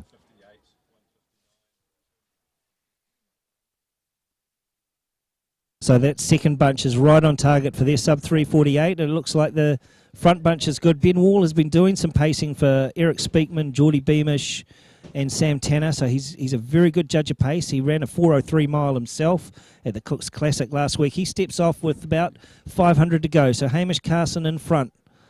6-time New Zealand 1500 metre champion. Julian Oakley tucked in behind him, and James Preston is getting a bit of a ride there, Rod. Yes, he looks very good. He looks very comfortable. Julian Oakley unfortunately pulled out of the race in Wanganui, but I think he looks very strong, and to go out there and try and make good for what happened last week. Julian in front at the bell. Hamish still tucked in, and Hamish is a fantastic finish on him. James Preston, of course, still tucked in there, and he is probably the fastest of them all if he can stay with that pace. So 2:55 through the bell for the second bunch. They'll still be looking at PBs there. Number of top Canterbury juniors in there. Julian Oakley going down the back straight, and James Preston making a big move down the outside there. Hamish going with him. Looks like Julian is dropping away, but James Preston, he's not shy. 200 metres to go. He's making a big move. This is a strong last 200 metres. These two are starting to pull away from Julian. Hamish is still sitting in there, though. He's getting a ride round. There's a bit of wind around that final bend, but James is a very strong 800-metre runner. Hamish moving up on the outside, and you can see the strain on his face. He's edging ahead. Nice finish. Beautiful finish. Great finish from Hamish, who's had a long history in this event. Hamish wins. Nice. James Preston second. Julian Oakley in third. And then it looks like Tom Mulai coming in very close to the Olympic qualifier. Saw a Christchurch Haven, 2 or 3 singlets of athletes in there coming across. Will Sharp from university there. And Zane Powell, who went out very hard, talented young man who won the New Zealand Secondary Schools 1500 and 3000, but he might have gone out just a little bit too hard with that front bunch. Tom Mulai in fourth there. He was chasing the World Universities qualifier of 3:48.00, so we will wait and see how close he got to that time. Certainly James Preston would have had a personal best. Your thoughts on the race, Rod? Well, very trying conditions. That's that the wind has been a big factor in tonight with the field events and the running events, and I think what we're seeing here is a very, very strong. It was a good, strong run. Those boys went out. The top 4 really went for it. Hamish did a very good race. James Preston, I'm very pleased to see him coming off his 800-metre time. He'll learn by doing that. Julian probably won't be too happy with the 3:48, but he's starting to get settled back down again.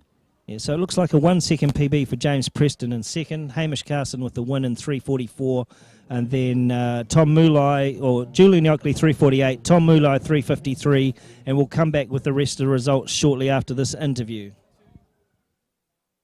Oh, the live stream. Well, I'm here with the Spectrum men's shot put winner tonight, Jacko Gill, 21 metres 52. A personal best, Jacko. Congratulations. Thank you so much. Yeah, thank you. How did it feel out there tonight? You had the competition was great when Tom Walsh, world champion, right following you there. He threw 21.46, I think, to finish. How did it feel against him tonight? Yeah, it was really good. Good conditions down here with a bit of a tailwind for the shot put, so it helps me like in the mentals. Yeah, but no, it's good. Yeah, obviously like a huge. I was stoked to get the win against Tom. Like he's the best we've had, so any time that I can beat him, it means I'm doing pretty well. So very happy. And you have actually squared off against him a few times this season with a few victories against him. What's been the difference this year for you? I think he's in a lighter phase, or a heavier phase. I'm in a bit of a lighter phase, so not quite like squared up, like at our full potential, I think, yet. So I think there's more to come from both of us, but I think he's got a little bit more to improve as well. So I'm looking for him to throw 22 plus soon. Great. Well, we're looking forward to seeing you both throw those kind of distances, and hopefully soon. When will you next throw in New Zealand? Porritt Classic, so I'm going to go down there and throw. I think Tom's competing there too, so yeah, it's just a great summer for us to compete against each other, and a lot of countries have it really tough with the virus, and we're very lucky over here. We are lucky indeed, and I know that you would have loved to been able to go to Shaka Sola's 10th anniversary of his throwing centre in the hut tomorrow. Have you got a word for Shaka tonight? I competed there today. Yeah, so I competed there at 12:30 and then got a flight at 5:40 and competed here. So I love Shaka. He's such a good guy, and I'm sure he's watching. He does such a great job for the kids in Wellington. So yeah, just super happy to be able to kind of give back to the community-based throwing programs, and then come here and compete and throw right for myself. So yeah, really happy that Shaka does that, and yeah, he's a good guy. So you competed twice today, which is extraordinary.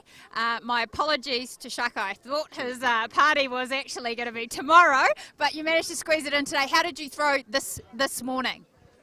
Pretty good. 21:19. It was a real early comp. It was like 12:30, so I had to get up at like 11:30.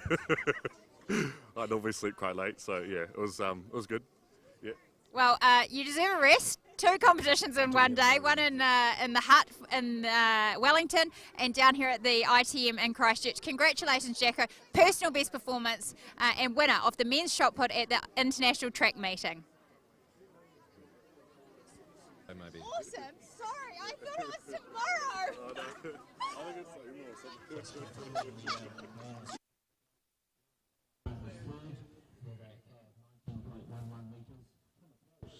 So we've nearly wrapped up the program tonight. Craig, in fact, that might be the end of the action. What were some of the highlights for you this evening?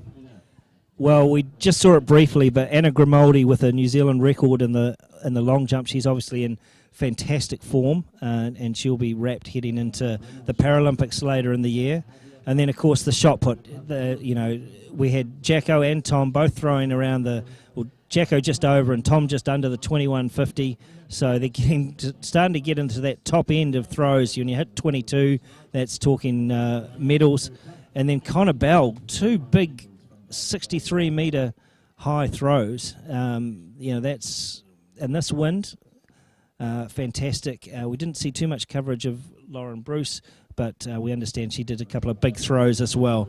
And we'll just head over to an interview with Valerie Adams now.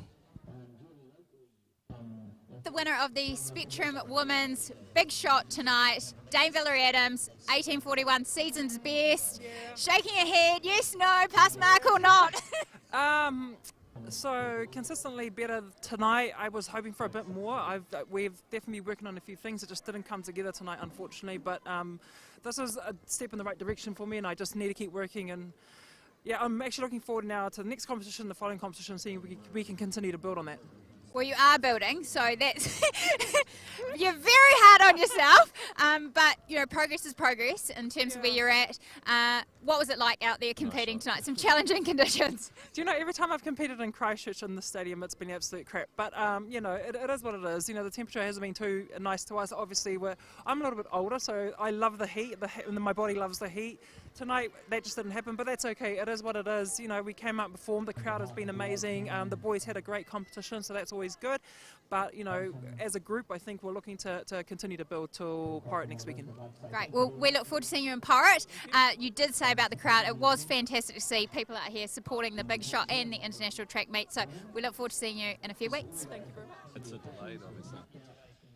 So that brings to an end our coverage from the International Track Meet from Waitangi Day, Christchurch, Punawai. Next on the athletics program, we have the Porritt Classic next weekend from Hamilton.